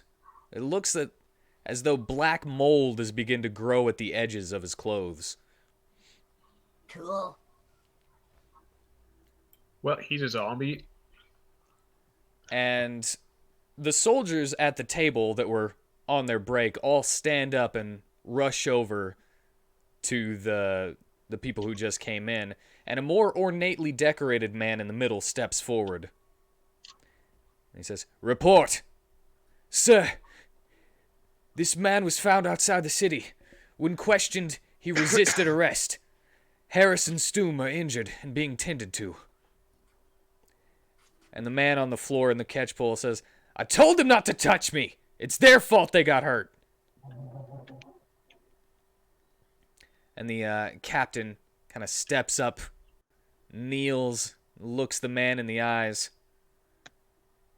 And the man in the catchpole kind of sneers like a wild animal before the captain stands straight once again. "This man is infected with the sickness of the molded. The healers at the barracks won't be enough to cure Harris and Stoom. Call the college and get one of the druids on it before the disease spreads." What are you doing? He's got the taint. That's whenever the man holding the catchpole says, "Sir, they exhibited symptoms of the molded only when touching the man. They passed out and their hands turned black, but it seems they're just unconscious." And the captain looks at the man on his knees and says, "Is this true?" And the man on the floor kind of just shrugs dismissively. And the captain says, "You don't seem to be exhibiting the symptoms either. Regardless of how it happened, you will be jailed for assault of the officers you injured." We have scarlet rot in this fucking campaign? No. No, we don't. No! Oh no! It's not scarlet. It's not red. It's mold. Shut up. It's the mood. There are infectious molds. Mold. Cordyceps, for one. But, either way, the man in the shackles and the catchpole just kind of struggles to try to stand up before he's pushed back down. And he's like, "That's bullcrap!"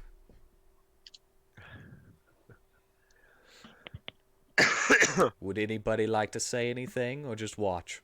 No, I go over there. I step in. And say, if you can't, sorry, excuse me, if you can't control that, can't really put him in jail, right? He didn't physically attack anybody. While he's talking to them, Prisma wants to look at the guards and see if there's any keys around their waist belts or anything noticeable. The one that's carrying the great sword would have a key ring, a small key ring. Not many Well- keys on it. While Vitari is talking to them and distracting them, can I try and take the keys? You can attempt to, yeah. Just give me a Yeah. a Little sleight of sneaky, hand. sneaky. Oh, a sleight of hand. Yes, a sleight of hand. Uh-oh. He kind of notices you and backs up like 2 steps.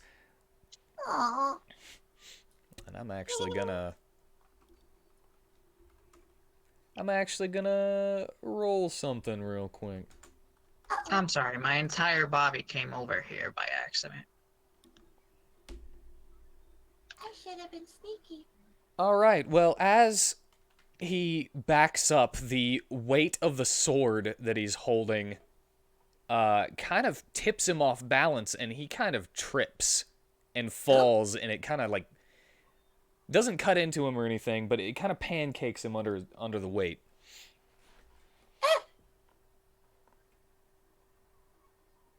And that leads to the captain that was originally listening to Vitari to look over and see the little pixie there and his subordinate on the floor.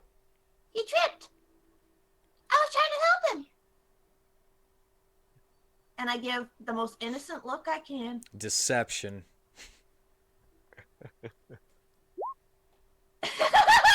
Oh, come on. Yes, he doesn't believe you and says, "Are you assaulting an officer as well?" No, Deception. not trying to. I mean, he really did trip. I walk up to the guard captain and I say, "Mold or not, you shouldn't have this man held by his neck." "We can't touch him. We have to constrain him some way." And the captain will step up to you as well as Vitari and say, "Regardless of whether he meant it to happen, it would be safer if he was put away by himself until we can figure out how to cure him, Is that against his will, his wishes? if necessary." I don't like that. Well, He I don't says. really care what you like. I mean, If it is for the safety of the people in town, I will put him away as needed. I it still slash seems like the- you're. I slash the connection like from the pole to the collar. Can I do that? Give me an attack roll.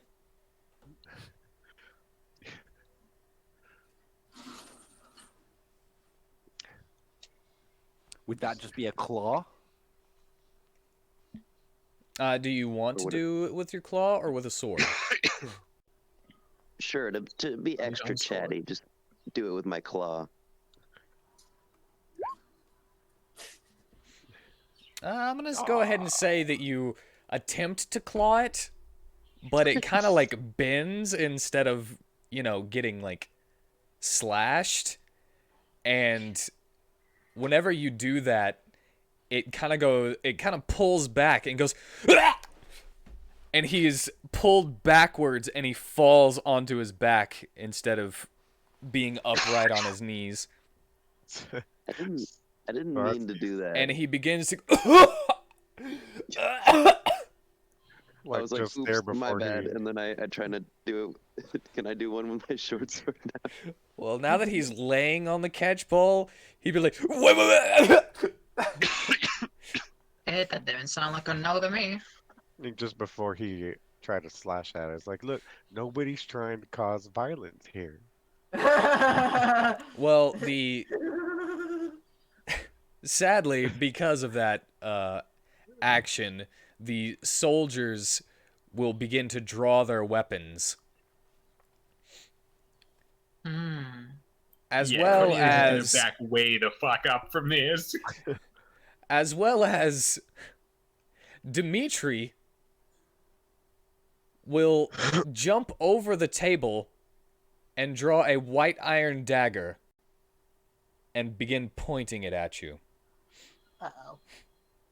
I just like I can still like de-summon my spear, right, with the whole thing in it. Mm-hmm. I just like make it disappear and pull my hands over the go. No, we're not trying to do that. But Not trying to do that. your spear seems to very much be indicating that it is trying to get to the person on the floor.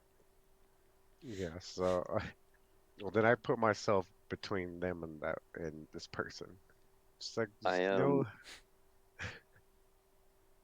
chill. Natus says, "Art thou wishing to draw aggro upon me?" I think Do you you mean meant Dominicus? Dominicus.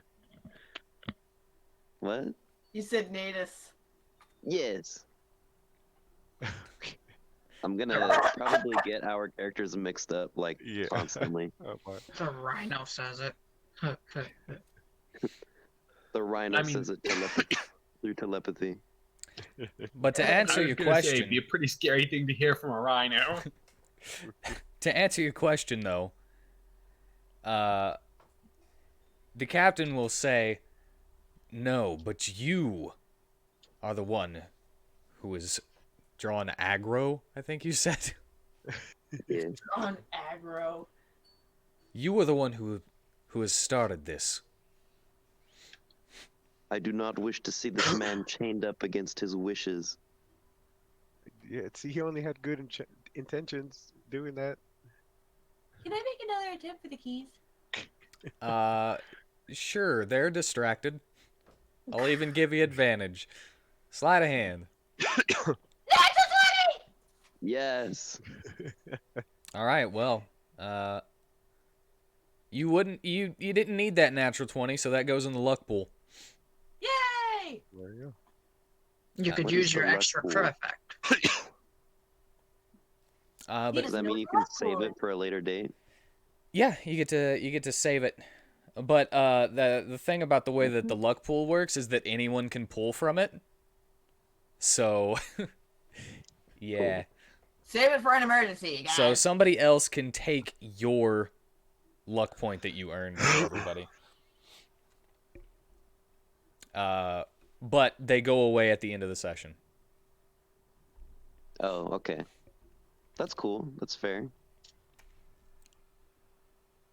But anyway, I'm sorry.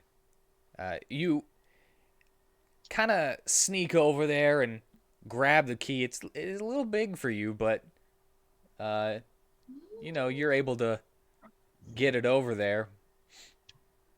Well, you're able to pocket it, I'll say, but in order to get it over there without anybody seeing you is not really... I don't know if that would be possible unless you, like... I mean, because you're small, everything is kind of open space. And you kind of glow a little bit. But Well, you could attempt to kind of hide behind some shoes or something.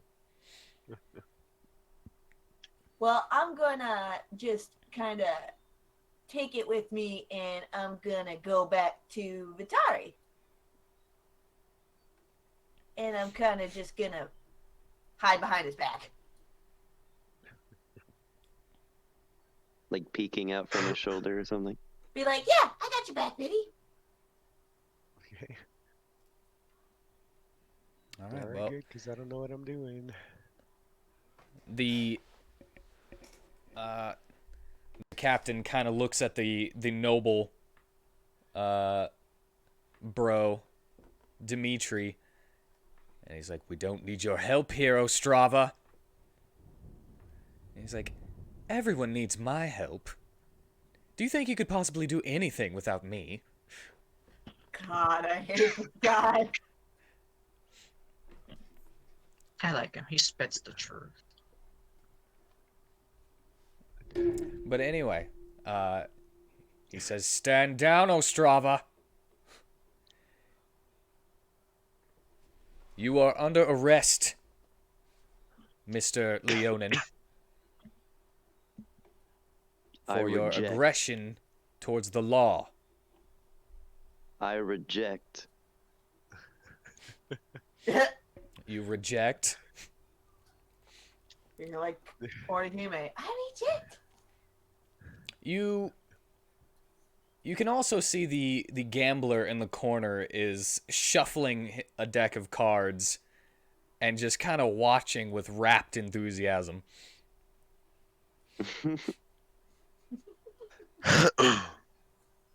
And you can hear him say, I got 3 gold on Ostrava."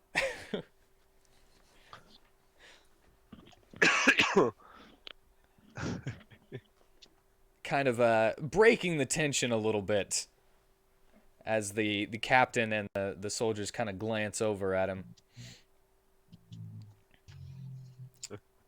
And I'm gonna roll something.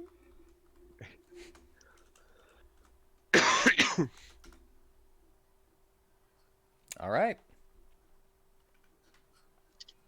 And while you were having this little stare down, suddenly a loud wail can be heard throughout the town. Sirens blare, and an echoing voice bellows. "All able-bodied men of fighting age and non-affiliated adventurers, this is not a drill. You are hereby conscripted into the army of Sol Vostir for the rescue and retrieval of Princess Lucina Athalard. The kidnapper's last known location has them traveling through the Penichi Pass. You have 1 hour to mobilize." The princess was kidnapped? And Not my problem. This is a princess? the voice outside like- continues to I love repeat your- itself. The way you deliver that. You're like, what? And the voice outside just repeats itself as the sirens are going. Does this take the captain and the soldiers' attention away from me? The captain's and soldiers' attention is very much like surprised as they're kind of looking up. And the captain kind of snaps to immediately and says, "All right, all of you, outside." Okay. And he looks toward the man in the catchpole, Vitari, the Like, little he's also pixie. very able-bodied. Hmm? He point as Batari's like backing away. He's also able-bodied. Yeah, you've you kind of cut you beat me to it. But I was gonna say he looks at the man on the ground, Vitari, and Dominicus, as well as the pixie, slowly bringing the keys over and kind of going like, and says, "Looks like you've been reprieved." He points to the man who is holding the catchpole and says, "Unshackle him and give him his blade. You lot, outside. It's time to get equipped and get marching." Crispin just kind of holds up the key and she's like, I think you need this.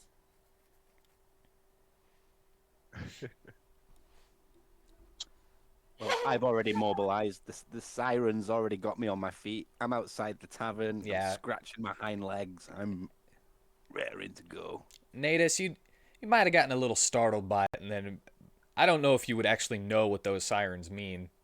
I wouldn't understand what But the words were either. Yeah. You'd probably feel the excitement and be like, all right, Dominicus! And then you bust out of the stable. He breaks it even more. And Wow, those stabler. and you see as the lot is being ushered out and into the street, including the gambler, Dimitri, and his orc companion, and Salty, the tavern keeper. Yes, even Salty the bartender. Well, he is male and able-bodied. Yep. Shut up, Bubble. So, as you're being ushered outside, you pass by as soldiers are pulling men from their wives and boys from their mothers. They are lined up with you and herded toward a hastily set up table. Armor and weapons are being passed out from large crates to either side of it, as well as you can see a few. You're seeing as people are being grouped up into basically little cells of fighting units, and given one very minor magical item. Like, even from looking at it, you could tell that that's probably not going to help anything. But, they've got what they've got. And, and as you are being pushed toward the table to be grouped up and equipped, on the side you can see a man fighting against some of the soldiers. You can hear him scream, "He's not of age! You'll not take him!" And the soldier that he's wrestling with says, "You get in line now! I don't want to hurt you or the boy." And the boy says, "Pa, it's fine! I don't want you to get hurt because of this." "It's not fine! You've got no business in battle." And the soldier just pushes them into the line with a "Get in line!" And they are lined up near you.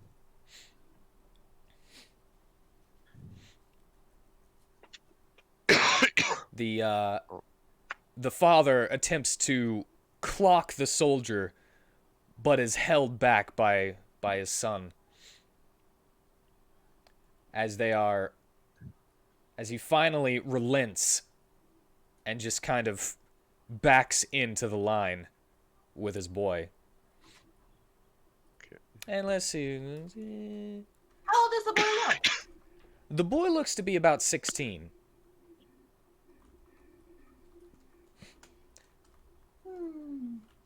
So old enough to fight, then. Yeah, he might have just been lying. Or that the he's kid not of might be age. 15 and look older. Yeah, he looks about 16. Well, usually the draft is for 18-year-olds.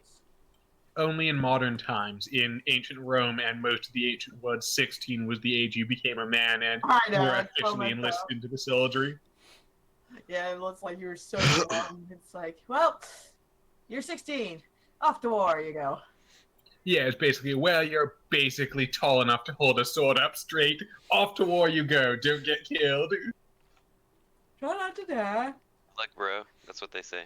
Well, as they are pushed into the line, they are pushed near Dominicus, actually. Dominicus would be the closest. Maybe whichever one of you is, like, right behind him is also right next to the boy and his father, as they were pushed in between you two. I would say that Dominicus would probably be walking side by side with Natus instead of Natus being behind him, though. I feel like, wouldn't I be on top of him? Oh yeah, you could be on top of him. I mean, I feel like him being raring to go, I'd be riding him. All right, you would be riding him, keeping him in line, though. How about that? Yeah. Sure. Because he might, like, I don't know if he would do this, but he might be, if you think of the animal side and being raring to go, he might trample like just a bunch of civilians. He might. I don't know. So I'll have you on him, keeping him in control. But yes, I say steady, Natus. and maybe I don't know who. I'll roll for it. All right. Dominicus and Natus are in front of the boy and his father, while Cornelius is actually behind him.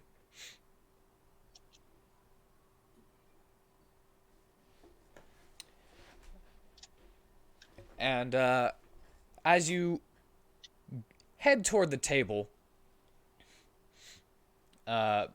being pushed at some points, the man who was in the catchpole with the oversized greatsword now hanging on his back is doing his absolute best not to touch anyone in this group. And you are slowly being walked forward toward the table. You can talk if you wish, or we can just skip to the table. So, along the way, as the whole Oh, wait. conscription. Yeah, sorry. And a doll is just laying in the tavern corner. Yeah, Oh, I what? was gonna say, yeah, you just stuck there. Hold on, I was literally about to say. So No one along the way, activated you, though. Wow. As Maybe you far as shouldn't we know. say. Exactly. So Did you activate along- yourself? I give up. You're the one who put this stipulation on yourself. I want to say. Do you want to retcon the stipulation that you are a doll unless activated? He's about to explain how he's activated. All right. I know, right? And this guy won't shut up. All right. Who did it? Because it was nobody that was in the tavern. Along the way, when people after the conscription call was done, a random tavern person saw the doll and decided to try to see if he could like escape the whole conscription thing. You know, foolish people in taverns, maybe drunk, whatever. And upon putting his hands on, he accidentally pressed the button that would at least grant me mobility. I don't remember this And- happening. Well, it happened outside of your sight. I don't remember as God saying that this happened. Saying what happened? I am God. Hey, I would like to actually be in the campaign, and if you want to crucify me for my choices, that's fine. I could will stay allow you to quiet. retcon it. Hey, You could have I'm been just acting like a doll the whole time. I'm fine with staying in a tavern then. Really? Really? Oh, All right. Someday, someone in said tavern will touch the doll, I was just and thinking, then it happens. I just, Someday. It doesn't have to be today. if I don't have control, why am I the DM, you know? Hey, that's fine. Somebody, I'll say it for you. Somebody attempted to use the doll to get out of the conscription and accidentally press the button. Now it happened. So yeah, I'm kind of just tailing from very far away because I had seen this group, and the sugar pixie was an odd one that triggered some memories or some foresights. I don't really know. But yeah, just in the distance. why the pixie specifically? I have And I then have as you spring to life and you say your first words, the guy who was attempting to use you to hide is caught by the soldiers, and you are also forced into the line. You don't have to sneak. You are forced to go with them. Oh, well, I'm a robot, so it's like, why would they not put a robot in the front lines or something? So yeah, Like, yeah, you'll do.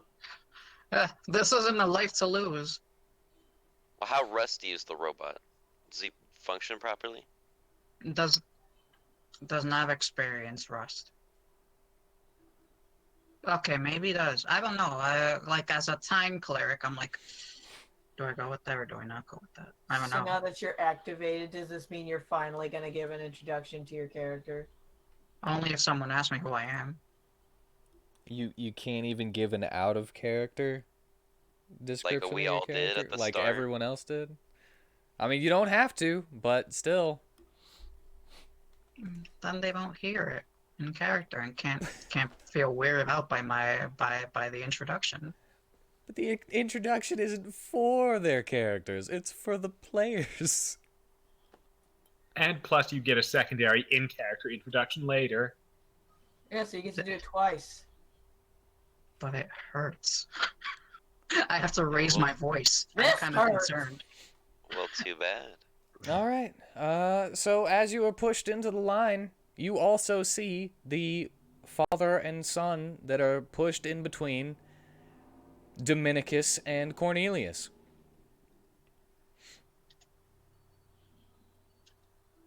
And they- Cornelius is going to make a mental note of the father-son pair, and he's going to look out for them, All right. Can especially you since they explain seem their like the sorts of significance to cats. me? I feel like I missed it. I'm sorry. What? Can you explain their significance to me? Because I feel like I missed that. Oh, they were just random people. I was trying to set the scene a little bit. That I was going to say cannon fodder. that Oh, like how tragic this could turn out. yes. If this father and son get murdered. You're Yes. getting a Oh, they're peek definitely of the gonna get sad killed. and dark part of it. Yeah, I was using them to show what's happening all around the town, but because it was the closest people to you, that those are who you saw struggling against it. Oh. Alright. But if you want more significance, then all you got to do is talk to them and start collecting NPCs again. I was actually just thinking That's what about you doing Do that. that. You're gonna get mad if we do that, so I'm not gonna do that. I won't get mad. I actually You like it should. whenever you guys take a bunch of NPCs that I have to cart around. We like. I to like collect it our whenever pets. you've got 6 player characters and Gotta 9 catch 'em all, gotta catch 'em NPCs all. with you. Gotta catch them all. Gotta catch them all. Well, if they're gonna die, then you don't have to worry about carting them around. This is gonna be Game of Thrones. Unless you want to carry their bodies around, in which case you may need an actual cart. Where's Or a Larry? rhino. Can't get attached to any NPC. Yeah. They may not I survive. can pull a cart. I asked that before I made the character. Anyway, as you are pushed towards the table, you may talk or we can just get to the table and it'll be your turn. Well, Prisma will simply comment, Dang, this princess must be a really important person for everybody to be freaking out like this. If anyone pushes me, I will stand my ground. Well, you're being walked and ridden, so I don't think anybody would need to push you, except for No one's gonna Dominicus. No one's gonna have beef with the big rhino. Yeah, nobody's gonna try. Yeah, it'd be like trying to push a mule. The harder you push, the more he digs his heels in. An But in even this case, heavier it's like mule. 2 tons. Yeah, except in this case, the mule is 2 tons of heavily armored rhino. with an equally armored Leonin on top. Actually, yeah, what is the Rhino's AC? Well, I've got these little 18. cards up. Yeah, Where? they should. I don't know if anybody can see them well or not, because I don't know if they need to He be has a bigger. 18 AC. They are a little blurry. with 18? some of the words. I can make them bigger. Yeah, 18. I mean, we're only that level better? 3. Yeah, but it's a Rhino. Yeah, well, I was gonna say, his base AC should be roughly equivalent to some hide armor plus his dex bonus. So My shield helmet. Nah, he's a player character, so he gets normal player character stuff. He'll get heavier armor. He's got Later more on, I'm health sure. because of his racial bonus. he got the tough feat at level 1 for being a rhino. That's what he got. I think he's got enough. makes sense. Also, isn't hide armor like 15 AC, and then if you had any decent dex bonus, that would be 18 easy? I actually think hide armor is worse than that, but let's find out Really? real quick. I never use hide. Yeah, it's 12 plus a maximum of 2 of your dexterity bonus because it's medium armor. So it's a maximum of 14. I was gonna say, I remember it being medium armor, so it should have pretty decent protection, but no, hide is the worst medium armor. But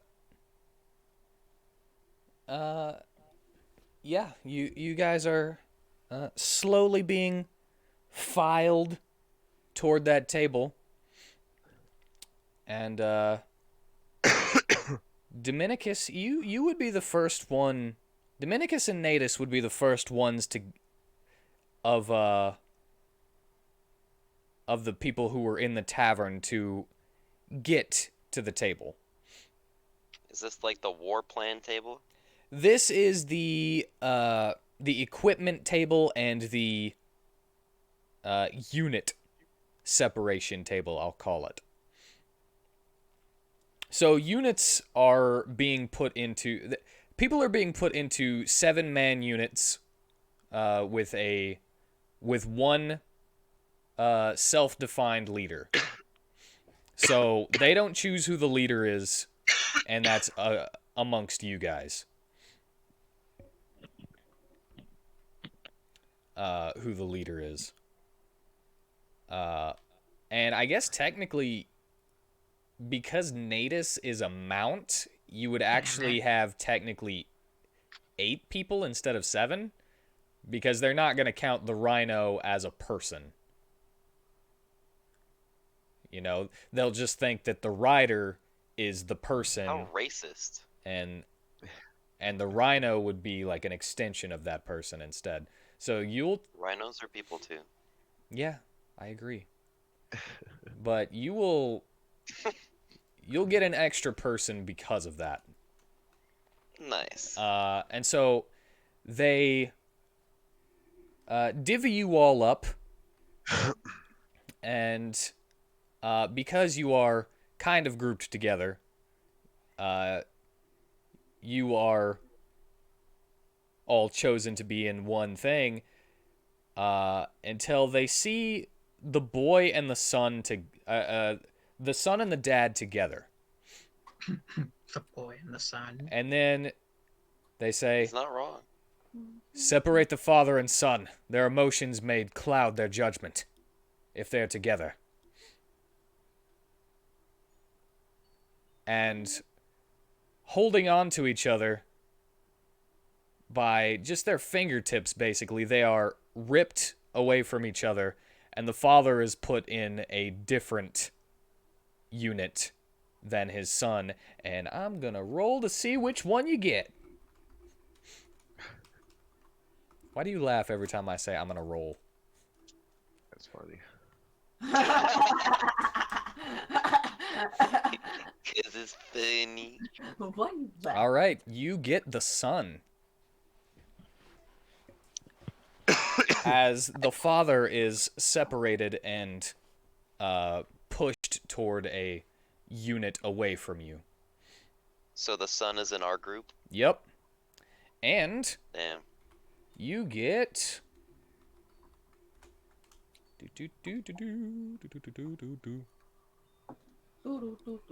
You actually get the gambler as your other person. So you've got the son and the gambler with you. Hey. So I get down and speak to the son, and I say,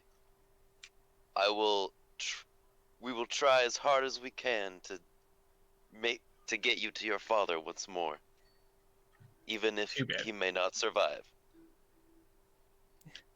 Thank you. We will bring you to his corpse, if needed.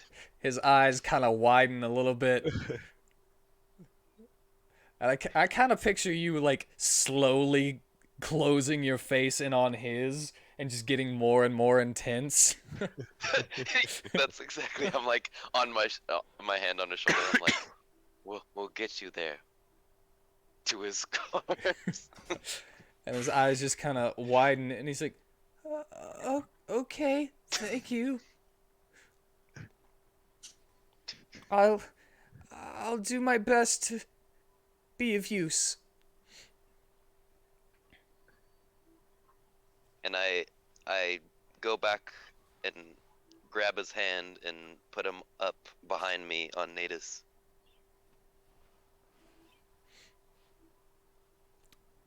All right. And as you are separated, you are brought to the edge of the table, like the left edge of the table, and like on the other side is another unit being equipped. And they ask you, weapons or armor? Do we already have weapons and armor? You already have weapons and armor.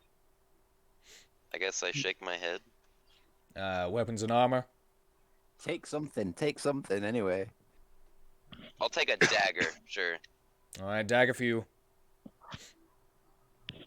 And he points at the next person. Weapons and armor?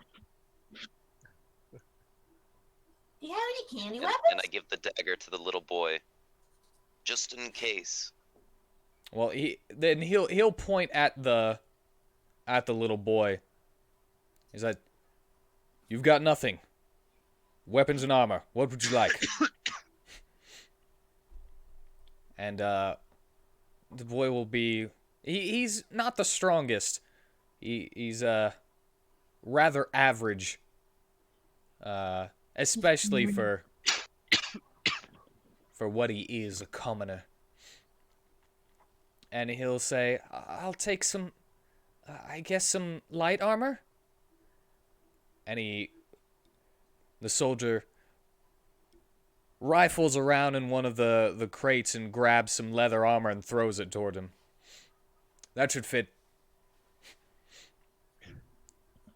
And he will have the dagger that you gave him as well, and he kind of attempts to tie it to his belt, but he's not getting it just right. I'll assist him. I'll properly put it on his. And he thanks you for that. This is our first escort mission. You're like a mentor. It's not even important, unless it becomes important to you guys. But Well, I want to put some kind of stakes in the battle we're about to have. And he Protecting a boy, pretty big stakes. he begins to put on his leather armor, and he points to the next person. I'll say Cornelius again. Weapons or armor? Now, Cornelius will turn to the boy and say to him, "Lad, do you know how to use a sling?" I've practiced with it a little bit, but mostly I've never had to do anything like that. Excellent. Very good then. One sling for the boy, if you would. All right, one sling for the boy. And then he, We're just gonna equip this little kid out to the max, make him a champion. Well, I mean, I figured the farther away he can attack people from, the less likely he is to get himself killed. So a sling seems just fine. He can load it with whatever rocks he finds on the road. there are rocks everywhere. Yeah, We're on the ground. He has infinite ammo.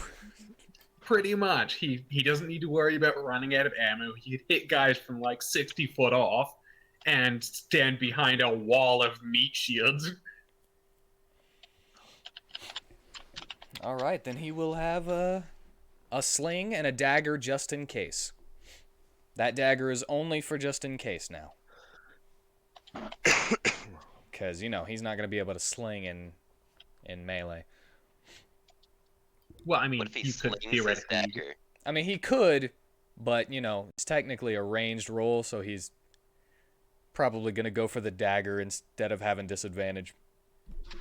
Yeah, I was gonna say, if you were to attack someone with a sling in close quarters, it would probably technically be a flail at that point. Mm-hmm. Maybe if he gets a little bit of training, he could do that, but at the Was it moment, a barbarian class. he has barely any training with a sling at all, even. I mean, he knows how to use a dagger as a cutting instrument, but he's not like if somebody versus him with a dagger, he'd most likely lose.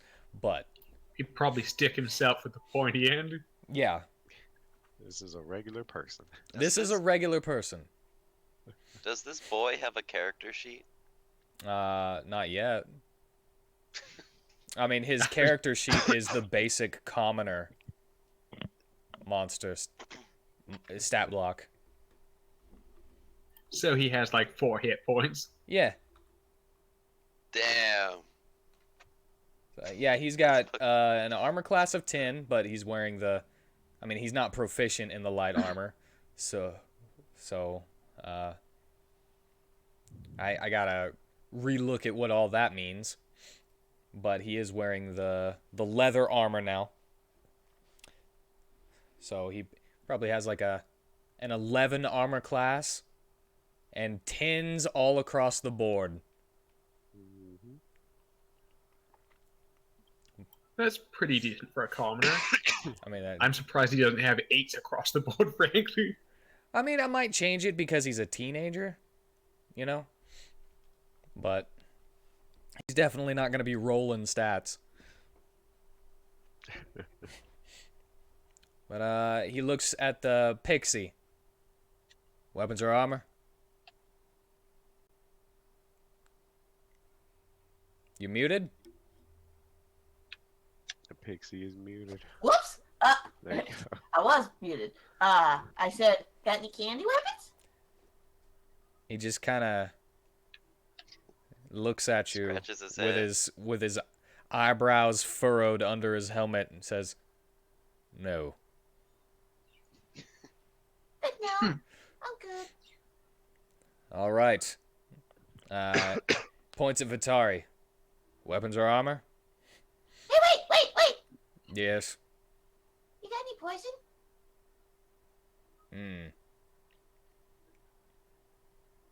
He kind of like waggles his finger and like points at you, and he's like,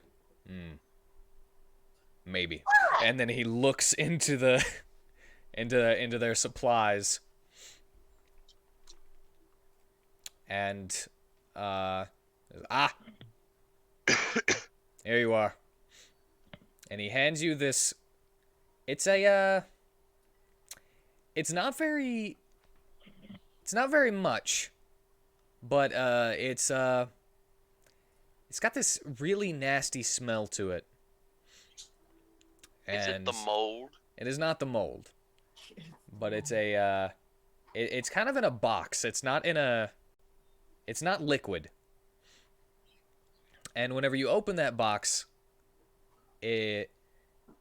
especially with your arrows and stuff being as small as they are, you'd probably get a lot of use out of it, but everybody else probably wouldn't get as much.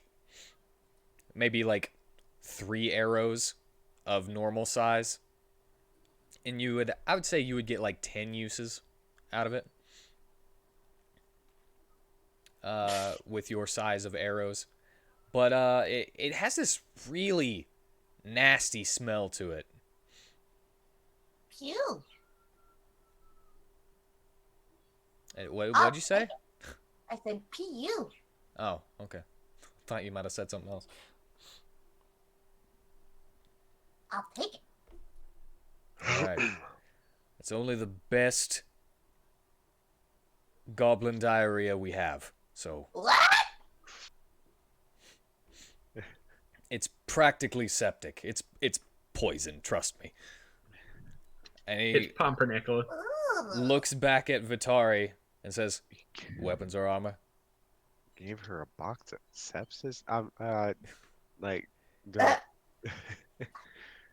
Nah, he looks at. I think I got what I need. All right. And he looks at the jester. Yes, I'm finally saying it. The gambler. And says, "Weapons or armor?" And he kind of shuffles his cards and opens up his shoulder cape to show that he has a weapon at his side. He's like, "I'm good."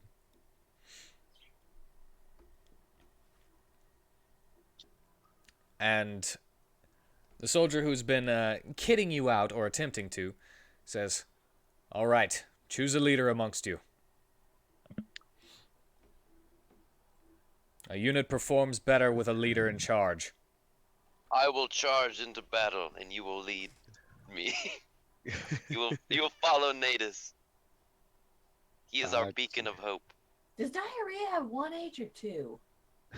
2 R's, Oh, okay. but 1 H. I just. I think I spelled it right. I don't want to look it up, but I'm gonna. Make I sure just you got got- image search on. Look at the Dominicus. No. Just be like, yeah, I'll follow Dominicus. I don't have arguments against that. All right, so I was gonna.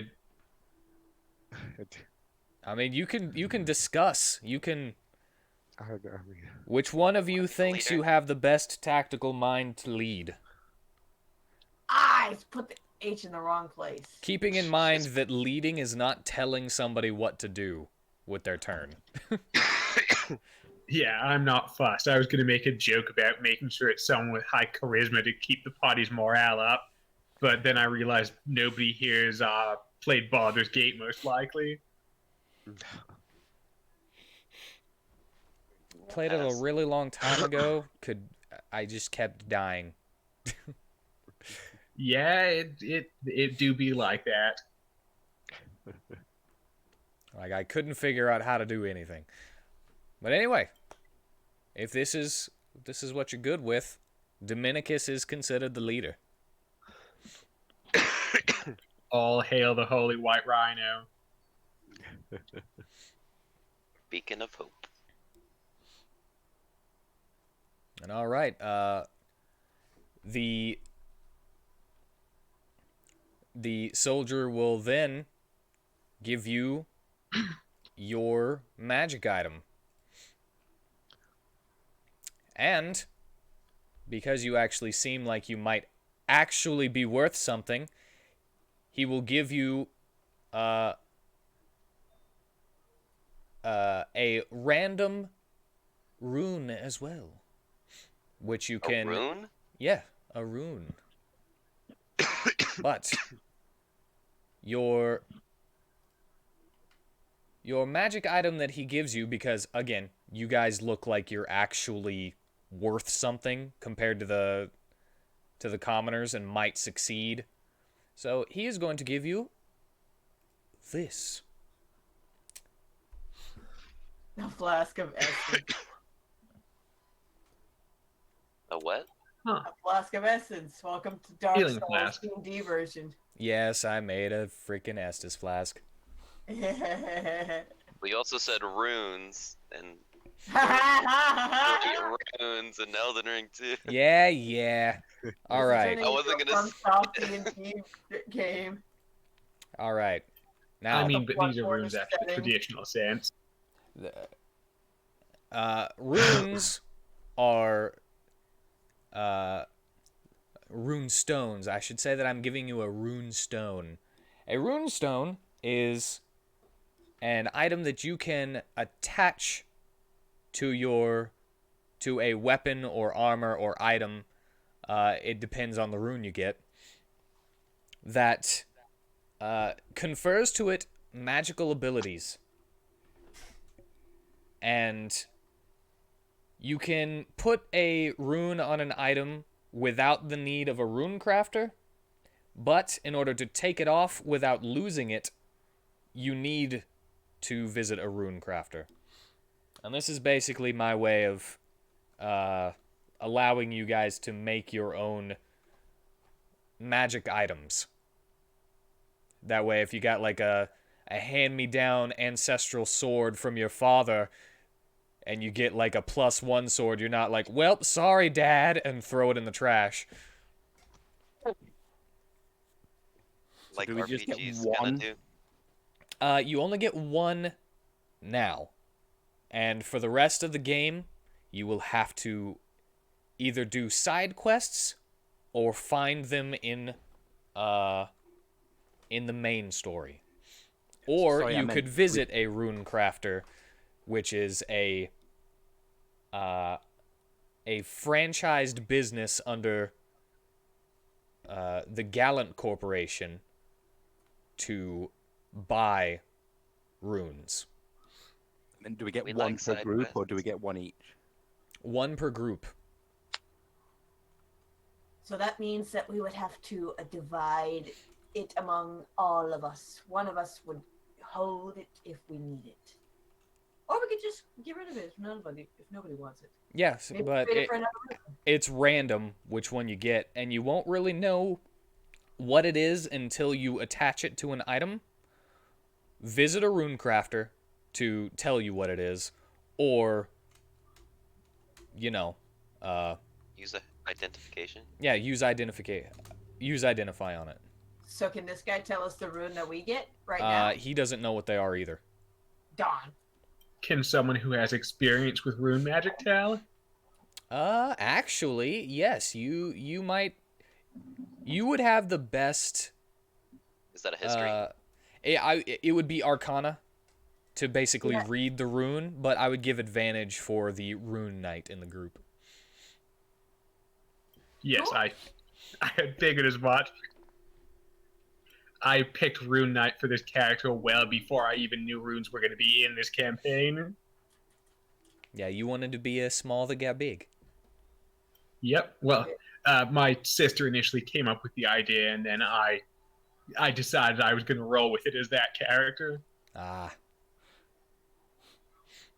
But yeah, She wanted to make a tiny character that gets giant. he hands you a rune stone, and you are able to attempt to read it with an Arcana check at advantage. Yes, Cornelius will in fact attempt to identify this rune. Yeah. Advantage, Advantage. 22. I'm just saying that would have been so funny if he didn't have the advantage. Just All right. It seems that the rune says grappling. Grappling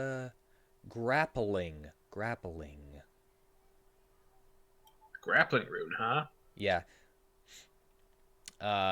You can read what it says, but other than that, you would have to actually attach it to something. You can see a little marking which indicates that it goes on a weapon, though. That makes sense. We feel a shiver in our souls, and we can sense a certain Mateo Dragonborn who used to grapple. Yeah, it's got like a symbol of a dragonborn with a luchador mask on it.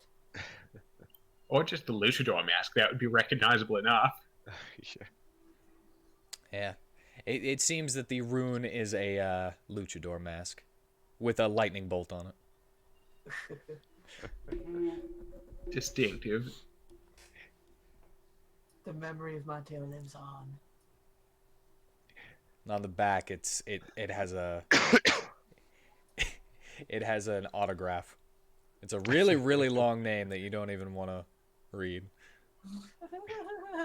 Does Joey want to say it? Oh well, I can't. I You can't even read remember it. it. You've had so many Speaking of really long names, I know a guy has a really long name. But yeah, you have a rune stone that reads as grappling. Should I And- take custody of the rune, or For now,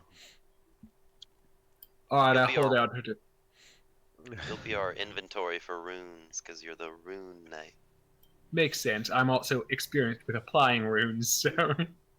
Speaking There you of go. the runes that I have currently, would I need to manually apply those, or would they be considered applied since I had them at the start of the journey? I would say you'd be able to apply them at the start of the journey. Yeah, you've already got those set up. I mean, it's not like you just became a rune knight like 2 seconds ago, you know? Yeah. Yeah, you've been a rune knight for I don't know how long. But since we're starting at level 3, yeah. I was gonna say probably at least a decade. My guy's in his 30s, so. Yeah, you can have your stuff applied to whatever. Just, Excellent. let me know.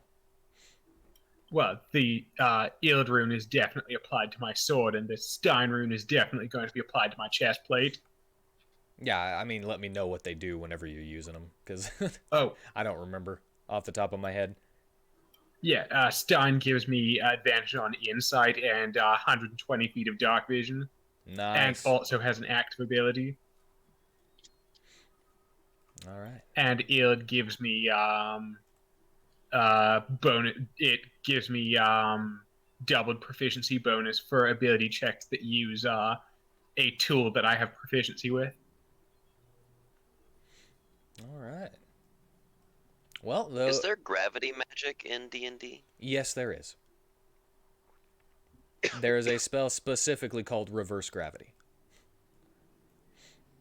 Also, slow fall technically counts too. Yeah, or feather fall. Also, jump technically. Yeah. And the way I use it is better than everyone else's, because if I think it's really dumb that jump gives you the ability to triple your jump distance, but you can't jump farther than your move distance. That's Than really your walking stupid. speed. That's stupid. You're magically enchanted.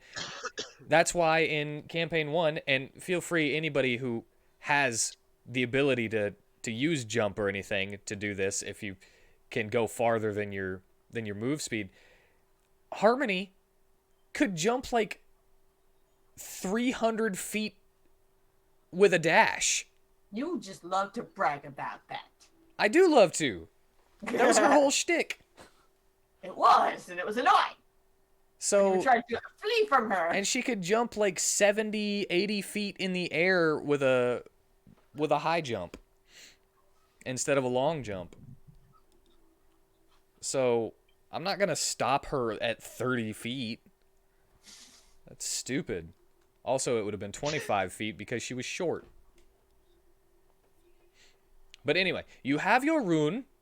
You have your flask of essence to replace the scarcity of healing potions, because even healing potions are scarce in this game. How many uses does this Estus flask have? At the moment, it has 2 charges, and it is a minor healing potion. But as you progress through the game, you will be able to upgrade it. Oh, so we're gonna get some Firekeeper souls? Not necessarily. Some human bone shards? Not necessarily. Somebody recording that in their inventory? I was gonna say, do we get one each, or is it one for the party? One for the party. And it regains a charge every hour. So the question is, who gets it? Who wants it? Who can grab it? Well, I mean- character, I would say the sun worshipper. so, I mean, I can heal. Oh, you Already. can heal anyway. Okay. Yes. I was actually gonna say it makes sense to keep it on the healer.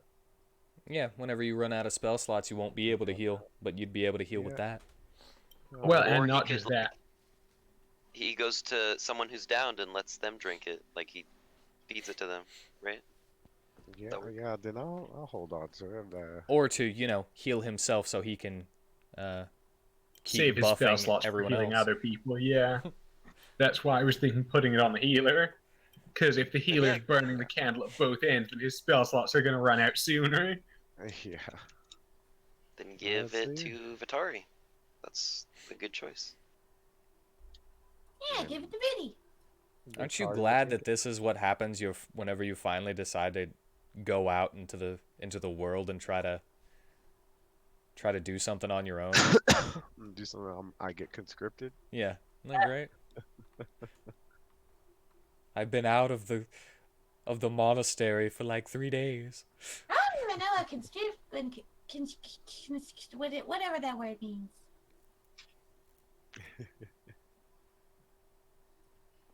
So who's all on our little team here? All right, you've got Vitari, of course, because you just spoke and you were the one who popped into my head the most. Prisma, because she spoke last. Dominicus and Natus. Cornelius, some weird doll thing that's just kind of wobbling around. Not really doing much or saying anything. The boy, and Looks like we're not the even gonna gambler. interact with the doll. So that's who you've got. Okay. So, Is there a thingy here? No. so, There's nothing. so what's this this doll Here. Brick. doing? I don't know. It's kind of weird looking though. Just kind of look at everybody's like, what's Yeah, what going on that with doll this doing? here? Does it belong to What the anybody? doll doing? Yeah. What that doll doing? So it just kind What the doll say? actually, I haven't seen the picture in a while. Did you draw pupils on it? Well, here we go. Because I never put it up for anybody. Because, you didn't Fine. do the character. Now you can do your character introduction. And Well, the before you do picture that- is up. I have a quick question for Joey. Did you design him with a functioning mouth? Or does he have like a voice box? I put like a little jaw kind of thing there. Yeah, you can see that it's got like an ear thing where it can like go up and down. Okay, so it does have like a functioning jaw that makes it talk. Okay. Yeah, like the Iron Giant. Yeah. Okay. Yeah, okay, that's a perfect comparison. Thank you. Okay. Go ahead, continue with your The introduction. Iron Midget. The Okay. The Iron Midget.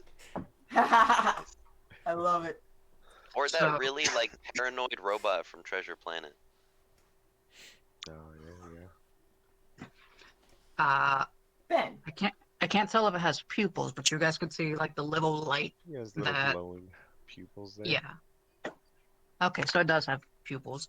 It kind of bounces between everyone who now seems to be looking at it, and then it just raises its arms up into the air, and around its body, little hatches open up, and steam like mist seems to be coming out and filling the immediate area around it, and it just starts to speak. In the year 1991, the world was crazed with warfare, famine, and internet pornography. Battles are fought with rude words and vile halitoses. Soon, the idea spreads of robots without emotion and olfactory senses, leading to the birth of small Autobots with on and off switches. These switches were not always for electricity. Particular time mages were created by Sigismund Haslodby, and thus were named Sigismund Haslodby Bot. And then the mist just stops coming out of it. Also, I forgot to say this before. in the D&D chat. I'm just speechless. It's, all right. What is internet pornography? I don't know either, especially in 1991. Is it some kind of candy? At the very least, I guess It's the sweetest candy of all, Prisma. Guess his name is Sigismund. Call me Sieg. That works. Hmm. Seed. Hmm. Also, whenever it talks, the hatches open up to release some steam. So those three words, just a little tiny spout of steam came out from around his body. And then it just quickly went out. It didn't even do anything. All right. Okay. What happens from here? Now that we have all our stuff. So we're Are just you supposed to be asking searching for me? the princess I'm- now? I'm asking. Where did they say that leader. princess was seen last? We go search for the whereabouts of the princess. I guess. Where did they say she was last seen? She was stolen. Are you asking like a soldier? I'm asking anybody. Yeah, I'd ask a soldier too. Where was that place that the princess was supposed to be or something? Can we have See. got that information before the dude left? Sieg Like after lifts, giving her the room? Sieg lifts his arms again, and the eyes open up. In the not too distant future, it is revealed that knowledge is lacking. As so, clowns inevitably use the chaos to sow seeds of their impending rulership in the year 2385.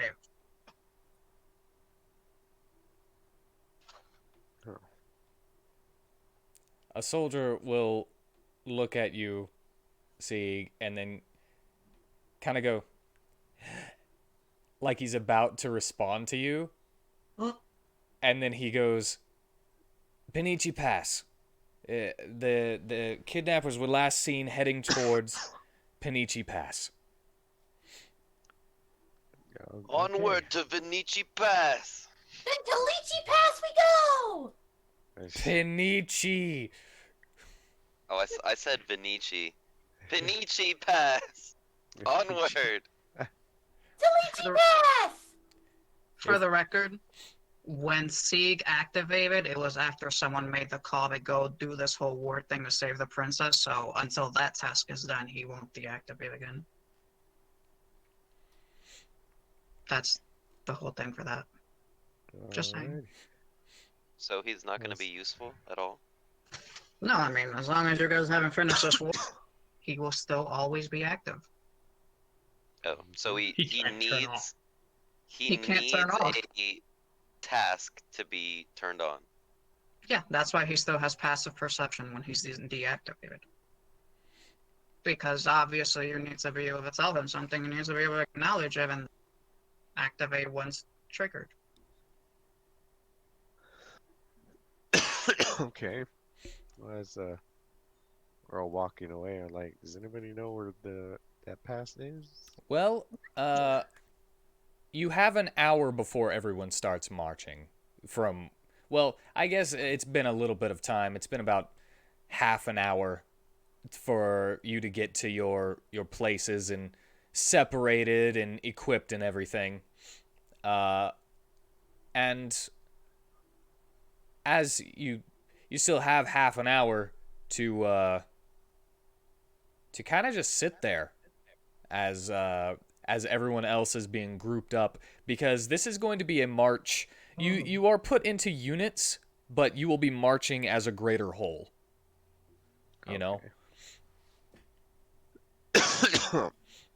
Do I see where the chained up mold guy is? Well, he is no longer chained up, but you can see him with with Dmitri Ostrava and the half-orc, as well as Salty, and a couple of random people. How contagious is mold? Well, you don't really know, because while everyone knows the stories of the molded, most people haven't seen them, and those who do tend to kind of sneak around them.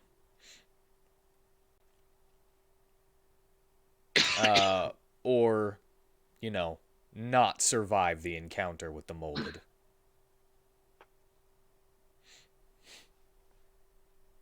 Okay.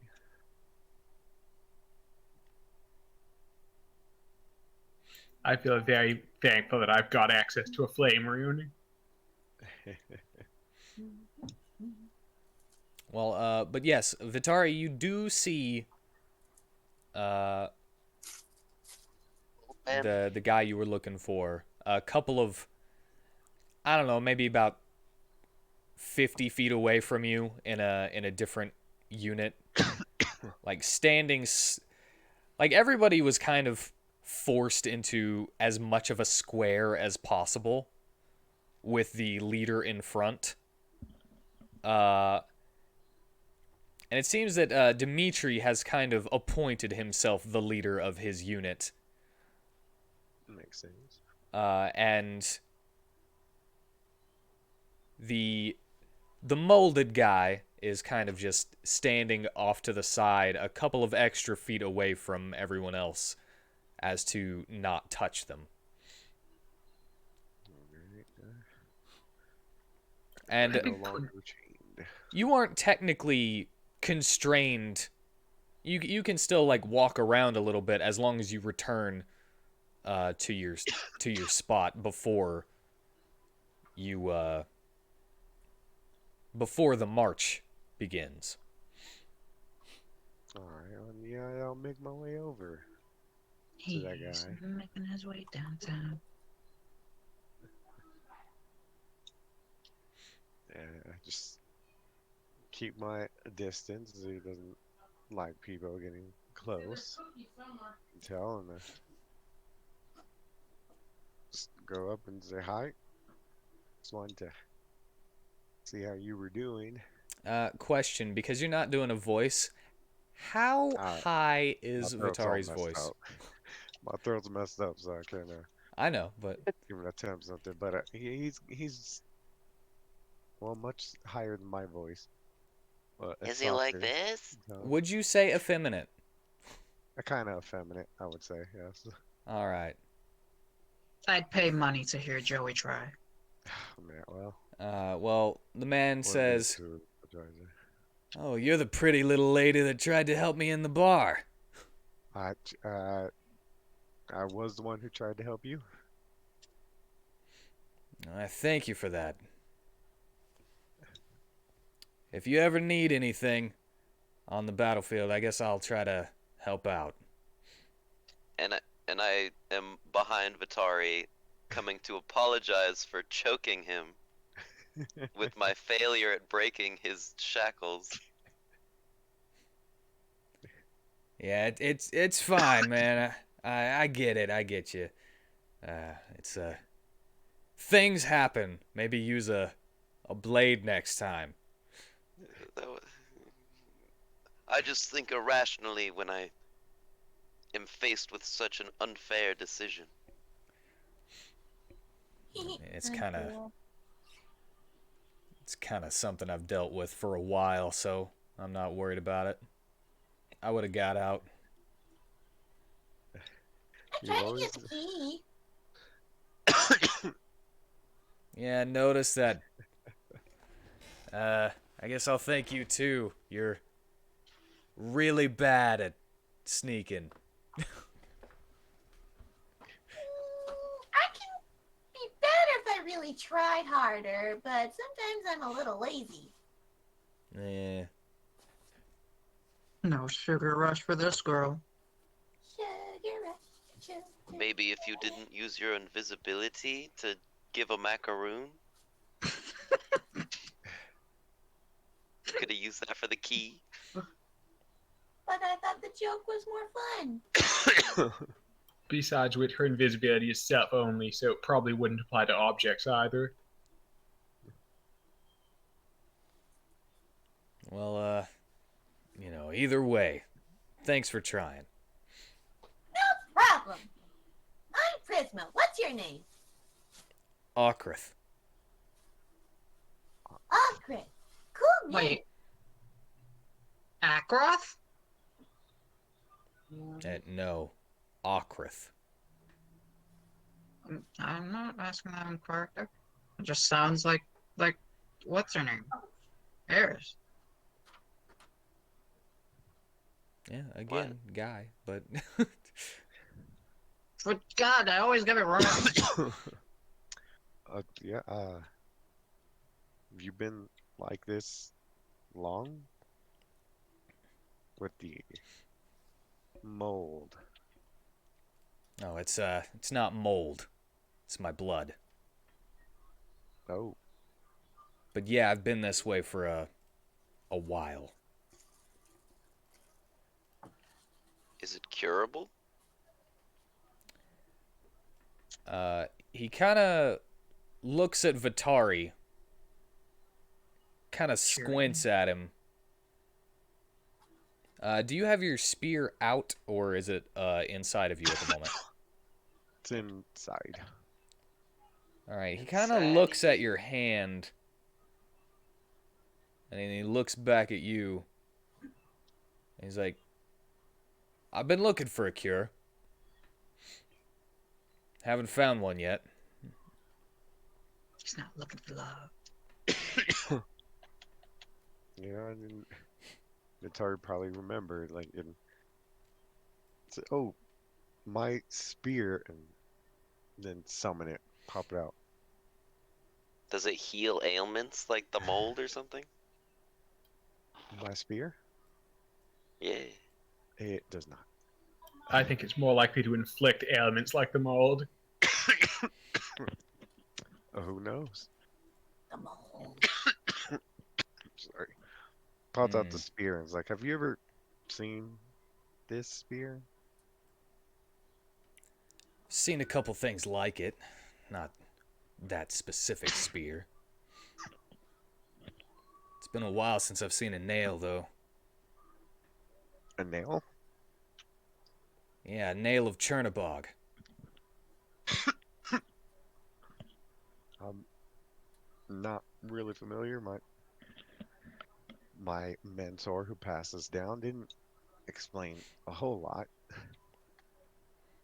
Well, yeah, I'm sure you've heard the story at least once or twice. It's kind of the reason we're down here. The dark god Chernobog came down and blah blah blah, was defeated by the great warrior, the first King Lucius, blah blah blah. King Lucius, blah, blah, blah? Yes, blah blah blah. Blah blah blah. Blah, I hear he blah. was a That's vampire. not a name. No, he What wasn't kind of good. a weird name is blah, blah, blah? I'm paraphrasing a story that you should have already heard, little one. Oh, I knew that. Oh, really? Did you know that? I did. Anyway, what doesn't get told about in that story is that pieces of Chernobog were separated from him and brought down here as well. Given out by random people to find hosts. People who can survive them. The nails are the easiest to attune to. They can be used by pretty much anyone if they get their hands on them. Other people aren't so lucky. Oh, so it's passed down, like I said, they're the monks of light. Yeah, the pieces tend to know each other. Know where they are, if they're within close enough distance. Oh, well. Are you a piece? Because it's kept moving around you. Yeah, my blood seemed to point towards you as well. But, yeah, Oh, I've does, got the like, blood. Does Chernobog body part, the severed body parts, like, tend to attract each other? Yes, they do. I mean, they are trying to rejoin, so it makes sense. Yeah. Yeah, the pieces of Chernobog all want to be brought back together. It's not even like it would actually revive him or anything. At least from what I've seen. So I don't know why they want to be brought back together. Well, But yeah, I so happen to be the unlucky bearer of Chernobog's blood. wow. Whoa. You can strengthen your spear. Thanks to a certain fat man in a top hat. Fancy Santa? But I've been this way for at least 16 years.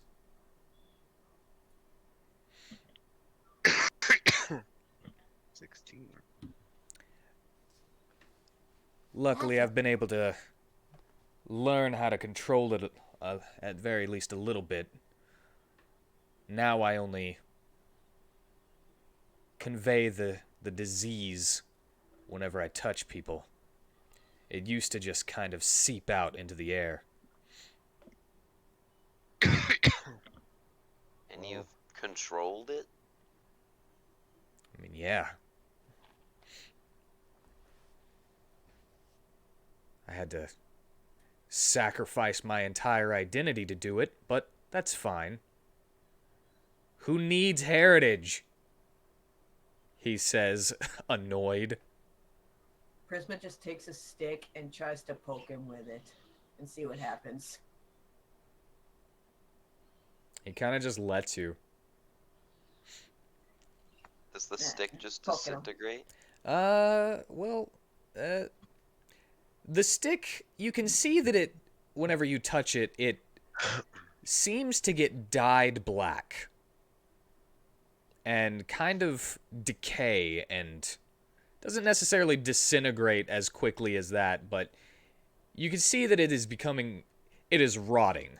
And it is slowly traveling up the stick, closer I say, to your Prisma, hand. Drop that twig now. Okay. I Yeah, dropped the stick. you dropped it right before it got to you. Wow. Anyway, I've got no reason to keep this a secret. So if you ever find a way to get this blood out of me without killing me, maybe let me know. Should do Yeah. some bloodletting. I said without killing me. Yeah, the light Oh, helps and heals all, so I'll be praying for that. Oh. You're one of those pretty stupid people, aren't you? Yeah. I don't know. It's Maybe? okay. It's okay. I thank you for the prayers.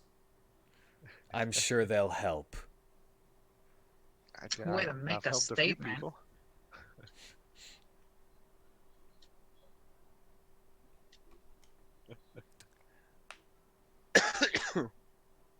So, Go ahead. well, yes. So if you ever need healing, I could do that. As long as you can do it without touching me, I'll take you up on it. I can do that. Yes. With prayers. Oh, God. So you don't have any concept art for Augrith? Oh, yeah, I do, but well, it was, Joey gave it to me, but I didn't want to show it because he's an NPC, you know? He's not you guys.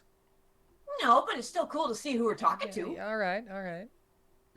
More than cool, that's normal. All right, all right. I'm just saying, he's an NPC that might be sticking around for a while.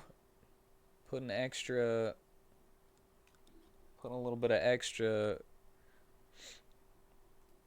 I mean, everybody on stream can see it, because I just had to pull it up. But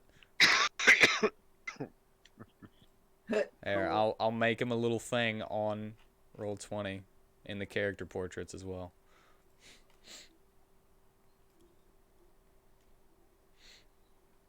I also didn't make him a stat card because he's not one of the player characters.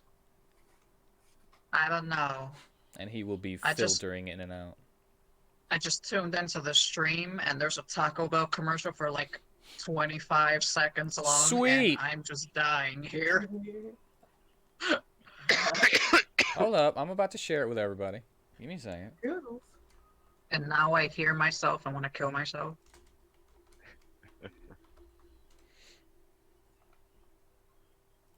Anyway, continue talking. I can talk to you guys. You can talk to me.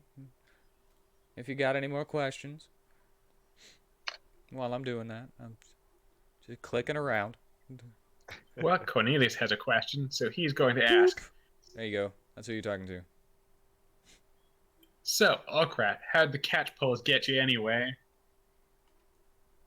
Well, I kind of just was trying to push them off of me and like not let them touch me, and I kind of tripped a little bit. And they, the guy who had me just kind of ran over, got it out of a little satchel, and roped me. And then the second guy that I was accused of attacking is the one who put the shackles on my arms, and that's why he got hurt.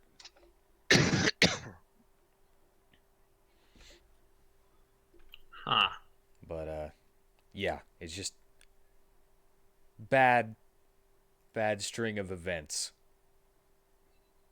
They caught me while I was asleep. Because I thought, apparently it's weird to sleep outside.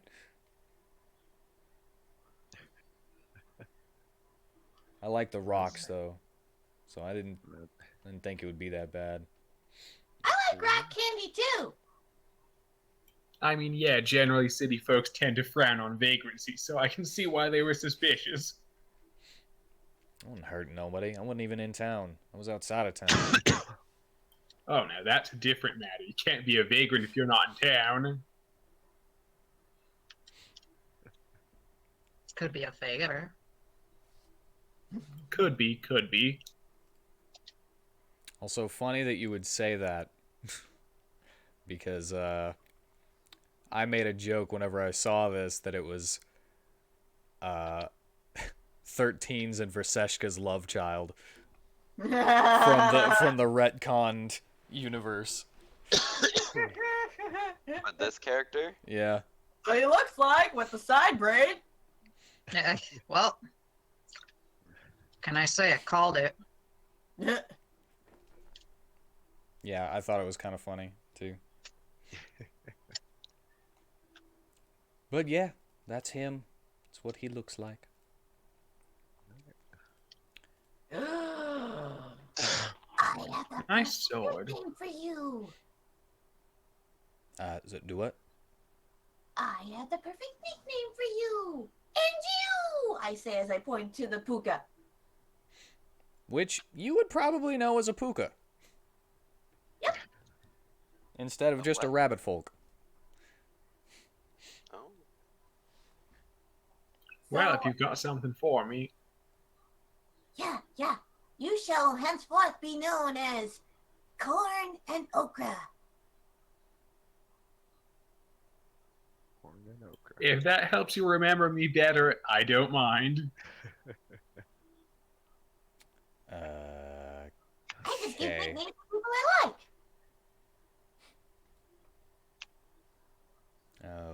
Okay. Okra! Yeah! Then I shall be the mighty corn. Okra's tasty. Now I'm getting Fire Emblem Fates all up in here.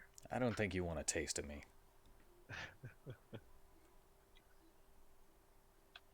Well, Camp supplies might run out, we might find out. Yeah, judging by that stick, I don't think you'd be very sweet. No, I imagine he'd probably be bitter. Yeah, probably kill you insides. Probably that too. Out of character. Good luck to any woman who wants him. What if Thanks he's I'm a an man? I'm Sally in this group. I also made him untouchable to keep you guys off of him. Why? Because he's hot. I mean, to me, yeah. He kind of is, but made I him mean, moldy pretty and safe stinky. bet with a potty this horny. Wait, Hey. like, I'd hit that. I wouldn't hit that. You totally would. No, I wouldn't. I don't want to I would- get diseased. If he didn't have scarlet rot, then sure. But That's what I mean. It's like if he didn't have mold rot.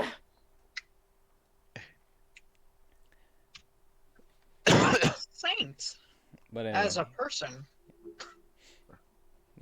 he doesn't really have much to say on the situation. He's like, yeah, I'm good with this situation. I'm not getting thrown in the thing.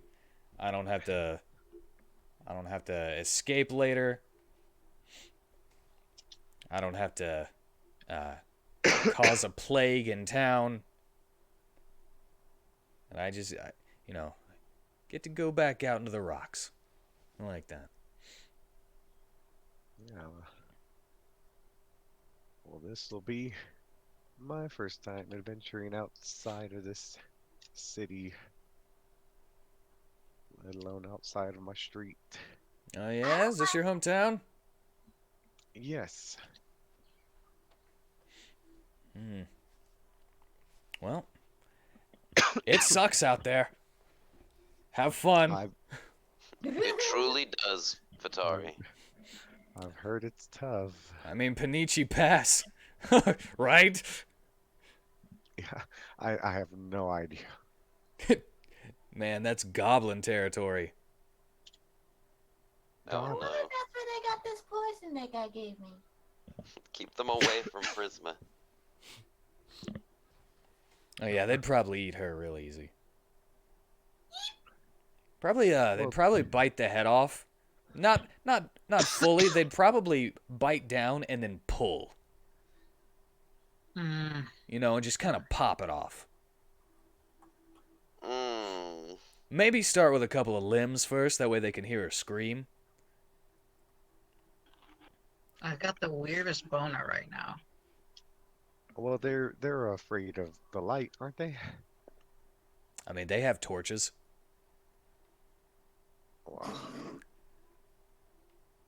They're afraid of getting killed, aren't they? I mean, yeah, everything is. Well, then we'll just have to But be you know, extra aware. I mean, we got a pretty good amount of numbers here. I doubt if maybe we can slip by unnoticed, and then, but you know, marching an army of commoners through goblin territory is probably going to end up pretty bad if they take notice of us. Prisma's just gonna cop a squat on Vitari's shoulder and be like, I'm just gonna chill here. Yeah, it sounds like would there be like a whole like an army going through, right? Like they would just like stay back. I don't know. They're kind of aggressive, and what have we got? Like 1, 2, 3, 4, 5. You 6, and that's me including the rhino that you got over there. It's a weird looking rhino, by the way. Never seen one that looked like that. Right, well, that's the only Mine one I Rhino think I've is really the seen most illustrious boy. The fop over there and his attendant. And Oh, me. what? There's like 9 people who actually have combat experience besides the actual soldiers, which number in maybe the 50s for the entire town. I mean, yeah, I've fought before, plenty of times.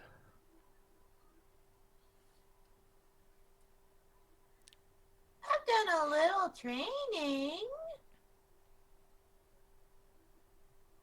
I mean, you were already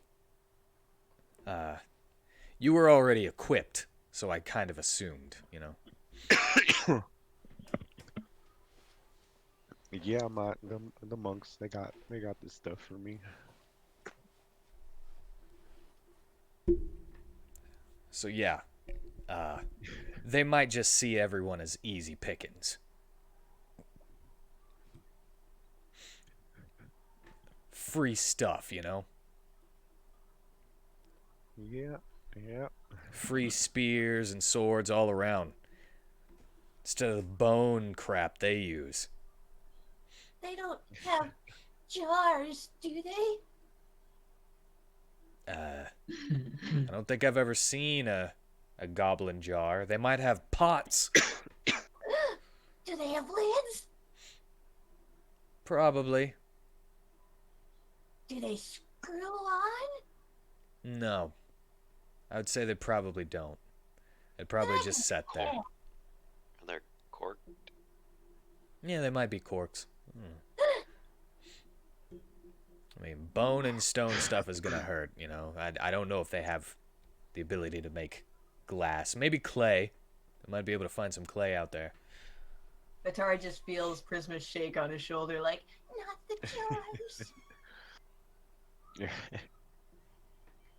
Yeah, Avatar's like made his beard disappear. He's just holding his necklace and just kind of 1,000-yard stare. Okay. All right.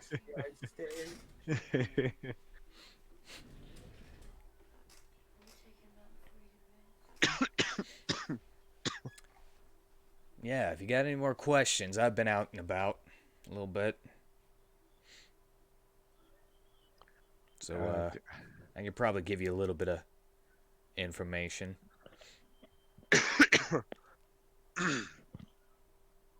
When you say Sorry, I was just asking when we leave. I don't know. I mean, maybe another 10 minutes.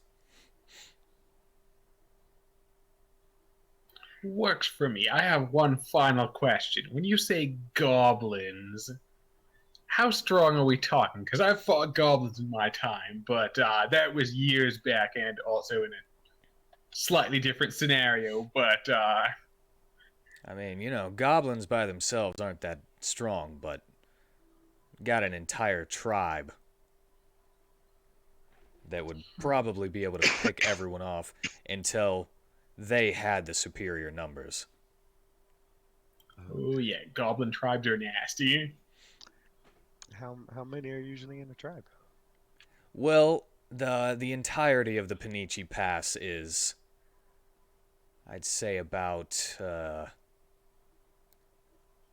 3 days journey to get through the whole thing if you don't take any shortcuts, which a force this size is definitely not going to be able to march together to get through with the shortcuts.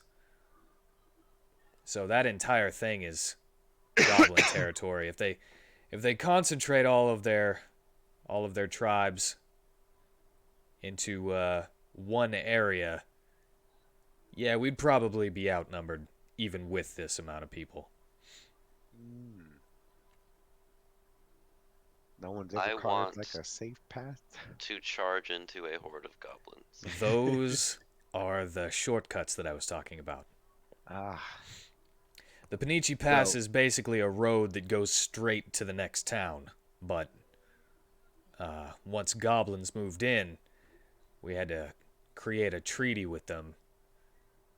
But us having to march through for some princess is probably going to break that treaty. She must be When they- real important to the king sounds like it. to basically sacrifice an entire town. When Nadus hears Dominicus say the word charge, I give out a large snort.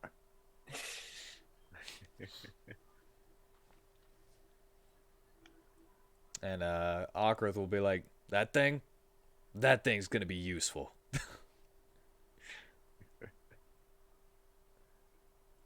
Is he referring to the rhino? He is.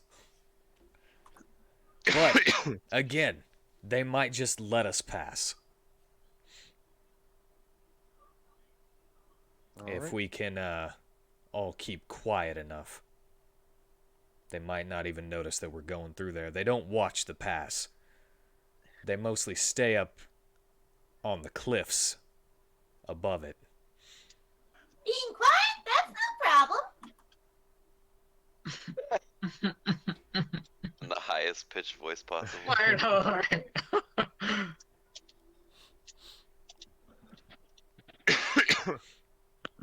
Okay. But yeah, have you got anything else? Prisma's squeak would cause an avalanche. Uh, Fucking I guess. bobblehead, I guess. goddammit. I guess not. I guess we're just waiting to go. We should probably wind down the session because I have to leave for work here in a bit. All right, we can do that. But what time do you have to leave? Give me a minute count. 10 minutes? 10 minutes? Should have warned me a little earlier. I wanted to let you play as long as I could. I mean, you should have let me know a little earlier. Then the timeline would have gone up a little bit. I'm sorry. We could have had a good place to end. Anyway, Are you dressed? you are I'm dressed, yes. ushered back to your marching spot, your starting marching spot. Dominicus and Nadus at the head.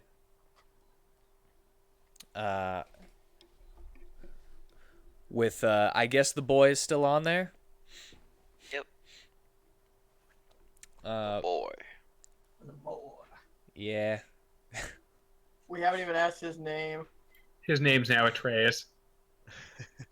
His name is Boy. It is actually not Atreus, but Well, if you got that sling, we can call him David. Would be an auspicious name. you could call him that, but before he we has a go- name. Yeah. Just, Lad, what is your name? We forgot to ask you. Oh, I'm His name's My name Laddie. is I'm Draver. gonna lose my shit. Oh, never mind. Varsum close. Draver. Awesome, Draver. No way, Martha! Is this like the alternate Barsum? Varsum Draver. This is the full human Varsum in a different. Oh my god, we must protect! You We were must protect. We were planning to anyway. You guys didn't care. champion. Okay, Even I Varsum, know Varsum. we will protect you with all our might. I'll We'll do our best. I'll do my best to support you with the sling that I was given. The slinky. Do you like music, young boy? I mean, doesn't everybody like music? Do you like to play any instruments? I've always been interested in it, but I've never been able to. We've never been able to afford an instrument, so. You know, I kind of always had this dream that I could just. Like, I'm watching bards playing their music in taverns, and my first instrument, I kind of open this hole, and then I just kind of reach out and it's mine. But that's stealing, so I wouldn't do that in real life if I could. Maybe we'll just get you that after we find the princess. I mean, that would be nice, but I would have to survive. So, Well, so maybe I'll. You will survive. You He has will. a fiery look in his eyes, and he's like, "You will."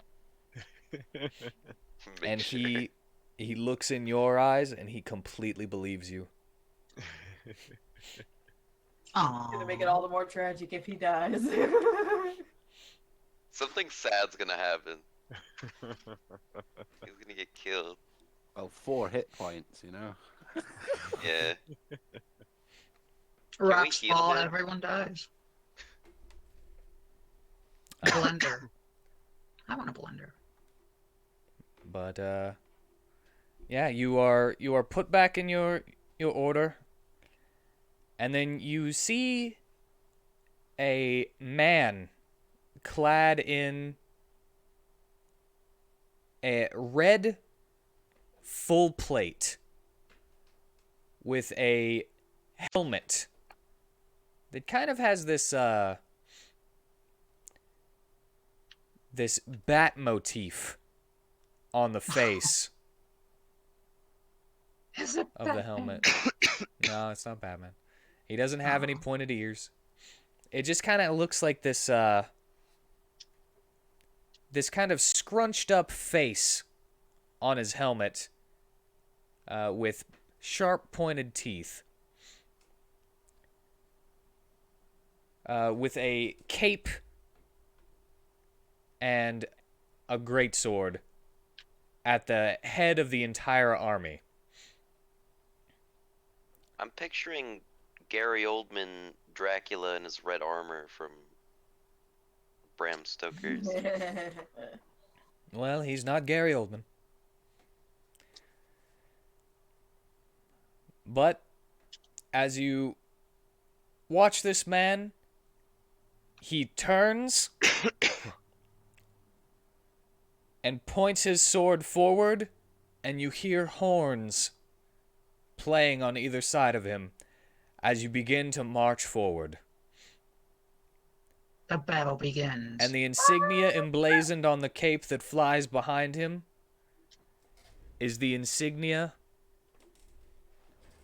of the King's vampiric blade. Oh, we're so fucked. If we have blood. That sounds so cool. Oh, he's definitely Vlad. And that is where we will end it tonight. So Is that that what you said he's not Gary Oldman? he's not Gary Oldman, all right? But he is But Dracula. he is Dracula.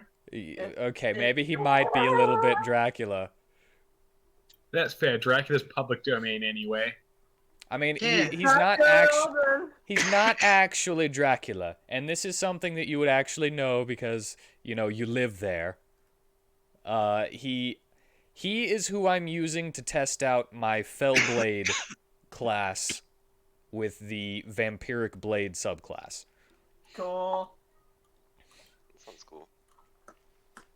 Ah, so less Bram Stoker's Dracula and more actual Dracula then? Yeah, a little bit. By which I mean Vlad Tepes III. Yes. Or Vladislav Draculesti III, known as Vlad Tepish the Impaler. Yes.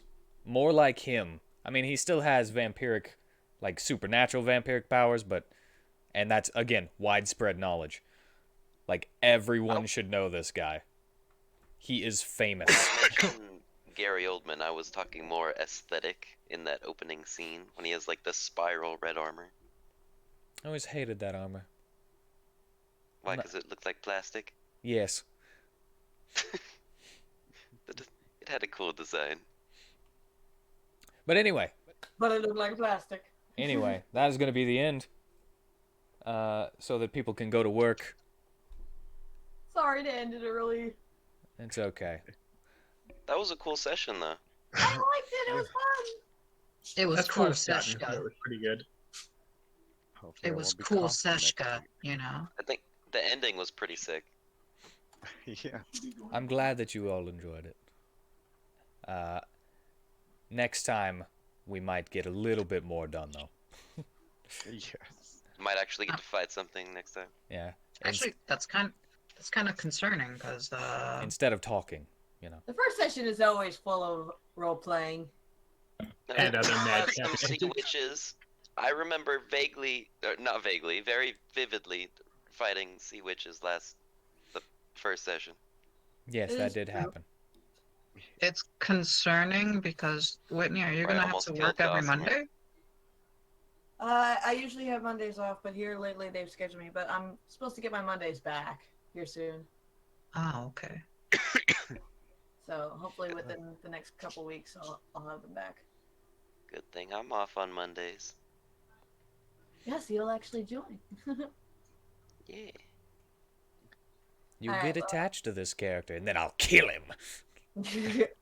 I gotta Over head my out. dead body. Literally. This was fun, guys. You wanted catch me you to kill later. him? I killed him. Don't worry about But anyway, it. I wouldn't. yes. Until next time on Dungeons and WheatTons. I will keep whipping up ridiculous stories. Go for it. Alrighty. And to those who were watching in stream, I thank you all for joining us. I hope you enjoyed yourselves. And I hope you all have a good night. Good night. Ciao Good for night. now. Ta.